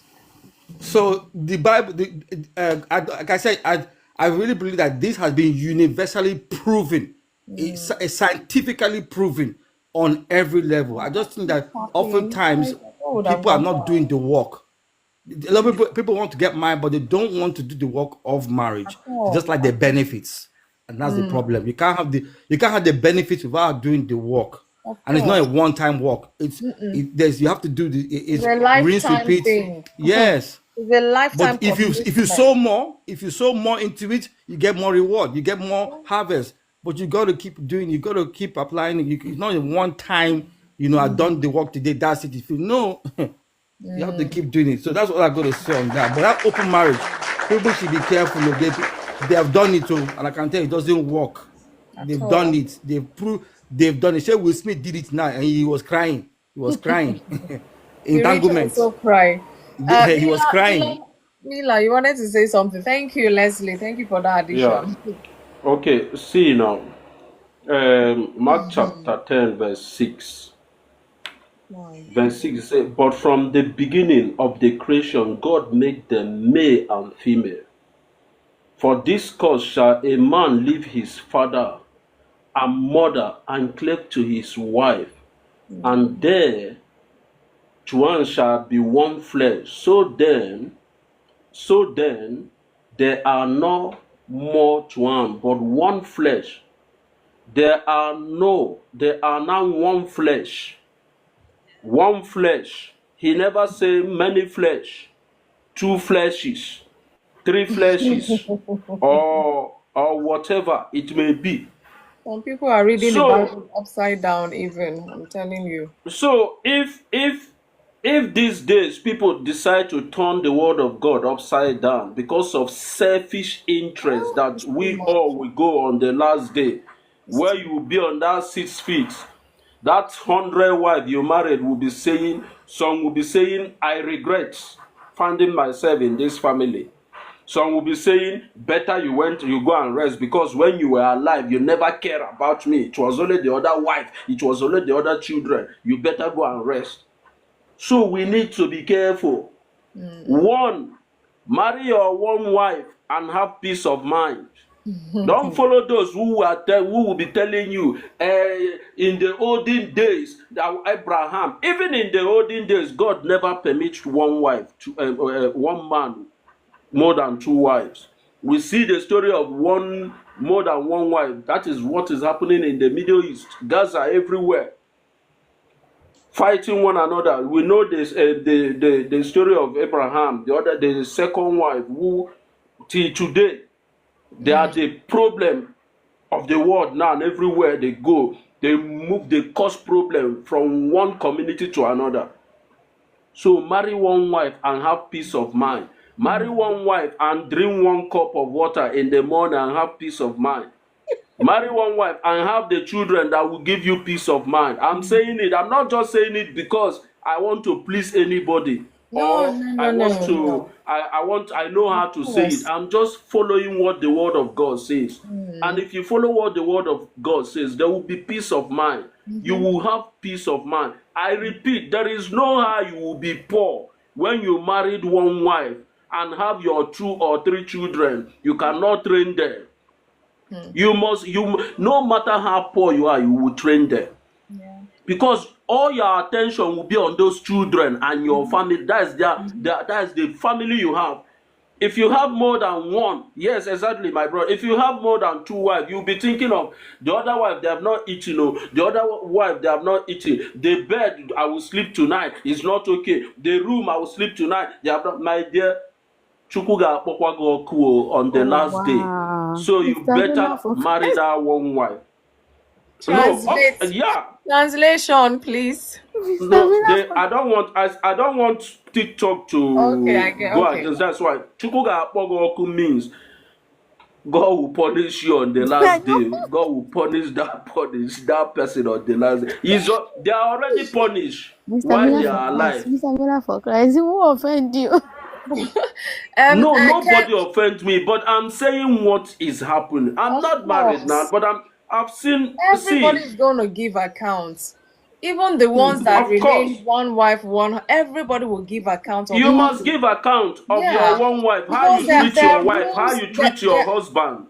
There are rules and there are regulations. I mean, in all of this that we're saying, we're standing on this: one husband, one wife. One wife. Because no matter how much people turn the Bible upside down, nobody can show me 2, 3, just like we've been reading. There's so many passages about this one flesh and all of this. You cannot come and show me where it says when you marry 2, these are the benefits. Marry, and he's encouraging marry 3 or marry 10. Even Solomon that had all of them, he himself, in those words, all is vanity. I don't think so. I think see, they look at again that one you're talking about. Is it outside marriage or whatever? What did you call it, mommy? Which one? Open marriage. Open marriage. Open marriage, where a man will say maybe the wife will have access to another man and the man will have access to another man. Those things you are seeing is what let me put it, the Antichrist. The Antichrist has used to attack the church, the true living church of God. You understand? And it's only those that will stand on their ground to say no to this that will survive on the last day. Someone say when I think the disciples, they do everything in common, but they never share their matrimonial home, their bed with any other person. They share their goods, now you're here, I know here. You understand? Their wife, so that is it. That is what I'm telling. They never share their wife with another person. They do everything in common, and they never share their wife to another person. So why will we come out and do such thing? Why do the devil has sowed a seed, has planted a seed in the house of God, making people to believe that marriage is not something that is honorable before God. No, it's very honorable. So it's see, everything on the last day, and like I said, we will give account, and God will open everyone's book and say, you went to Akure and sleep with somebody's wife. or you stand like this. You went to Enugu and take somebody's, even when the woman is telling you she is married, you say, don't worry, your wife, your husband don't have money. Take this money, and every one of us will give account of it. Earlier the better we wake up from that slumber, because there is no time. These days, men don't longer, we don't know as a man, for now you are I'm 40 years to be, maybe in the next 1 year I will be 40 years. I don't know. Men don't last. Nobody lasts these days. Nobody know if there will be 50 or 60 or 70 because of evil, because of wickedness. Nobody knows whether there will be 50 they will see the next 10 years. But those days when when church is real, when people are serving God genuinely, you are sure within yourself that you will be 50, you will be 100 years in good health. But these days, everybody will sleep and wake up. Nobody know whether we go sleep and wake up because of the evil you have done. But may the Lord have mercy on us. Amen. Amen. Thank you. I'm going to be rounding up now. Kenneth, Peter, I don't know if you have anything you want to add to it. Fru has been there, but I don't know if she's actually there. Kenneth, I don't know if you want to add one or two before we round up today. Thank you all so much for your contribution. And it seems that, all my guests today, everybody is still pointing to this topic: one husband, one wife. We've tossed it back, forth, up, and down. And it's amazing that we're still, after going around and expanding with experiences and all of that, we'll still come back to this particular one husband, one wife. I am from a polygamous family. If I begin to narrate my own story or whatever it is, we will not live here today. And I can tell you that propelled me to say, you know what, if this is what marriage is about, like Mila, let me not even get married, so to say. But thank God for his grace and mercy. My husband is from a broken home as well. And our mindset is that, we're going into this thing, we have to make it work. Imagine my own parents split when I was 9, when I was a child, 9 years old. I mean, that is the time that I needed my mom, I needed my dad growing into the world and all of that. So you can imagine a lot of things. I grew up angry. I was always angry at the world. Like, there's so many things that can't begin to tell us now. But what am I saying? It goes even beyond you and your spouse. Those children you bore into that marriage will suffer as well. So we cannot afford to be selfish. That's I always plead with people. If you know you're not ready to give it what it takes, honestly, spare that woman the agony, spare that man the agony until you're ready. It could be until you're 50, you now know that I'm ready for marriage. Nobody will label you. In fact, they will clap for you that well done, because now you know you're ready. Some people at 25, they are more than ready. Some people at 50, they are not even ready. But because society, because culture, they've allowed all of these things to put them under pressure.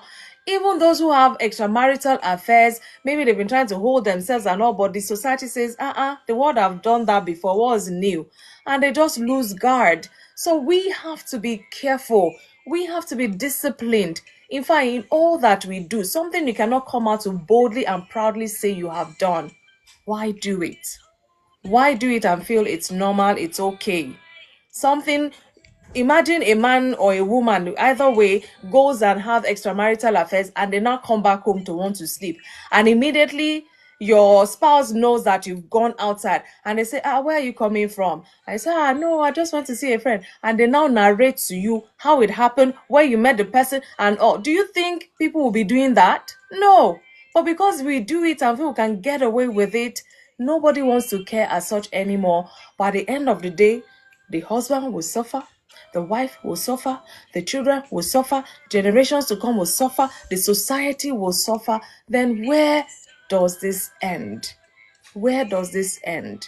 We need to be mindful. We need to, one at a time. Let's affect each other one positive way at a time. And you'll be amazed at how we can turn things. Sometimes when you look at how versed this world is, especially in this century we are in now, All these things we're mentioning is like, it's just gone. Discipline, commitment.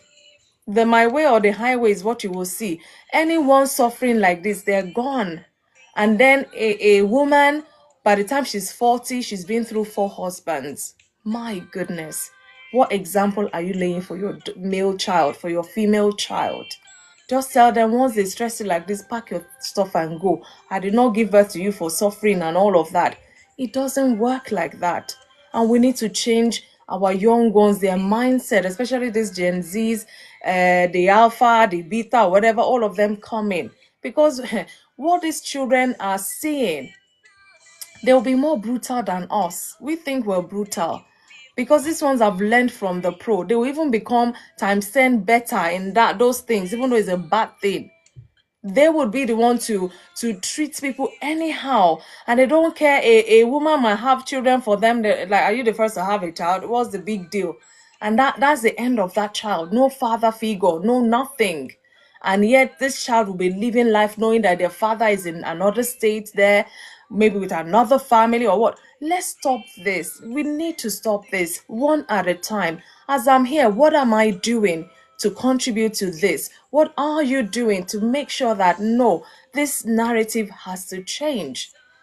Some children have even ended their lives because they don't feel they belong anywhere. They cannot go to mom. Mom rejects them. They go to dad. Dad rejects them. Go and meet your mother. After all, she's in a new relationship. And this child just feel lost. And after they say, this child ran away from home. There's so many ways it's affecting our children, the next generation. We need to put an end to this. God helping us all. I don't know how many people out there listening right now. Don't say, I'm waiting for Debbie to do it. I'm waiting for Kenneth to do it. You, as you are there, what are you doing? In that relationship, are you honest? Are you trustworthy? Are you a person of integrity? Are you disciplined? Let us be mindful. And my prayer is that God will help all of us with our endeavors. Will give us the right mindset. This institution called marriage institution is ordained by God, and He has said to us in His word countless times, one husband, one wife. If you still want to eat your cake and have it, please do not go into that institution. It's not meant for you, or you're not ready for it. Be careful how you treat one another, because definitely, like Mila said and one other person, we are going to give account. That marriage you went into, that marriage I blessed, how did you deal with your spouse? How did you deal with your children? How did you affect the community I placed you? How did you affect the society I placed you? How did you affect the nation that I placed you? We will all give account. On that note, I'm going to say thank you so much once again, Debbie. Thanks for the puzzle. Everyone, Kenneth, Minister Sarah, Elder, you say? I said thank you for my ice cream Oh, and my you're welcome. my donuts. Thank you. Thank you. Even though we didn't take it to 20K likes today, but it's all good. I tried to take it to 20K, but I see some of the us were network. tapping all this. Yeah, thank you. Thank you so much for the tapping as well. Thank you. Leslie, thank you. Elder Abe, I see you dropped off. I tried to bring you. I don't know the network. They always run away. No, don't mind him. At least somebody have answered the puzzle, so I don't know why he's running away. I know you are there. Okay, let's bring you back as we do our farewell. Thank you so much for your contribution. Who And says I run away? No, I'm no, always here with you you. didn't run. You didn't run. Okay, It the is the network network. always, let me rephrase, the network always drop a daddy. And guess what? He's always like these days now, he's always the first in the box. So he's always punctual. Unlike some people that I know that is only offering and grace, they come and share with us. At least they do. At least they do the important part of the service. Oh, thank you so much. I mean, what would I do without you, Lord? You've become my family. Thank you so much.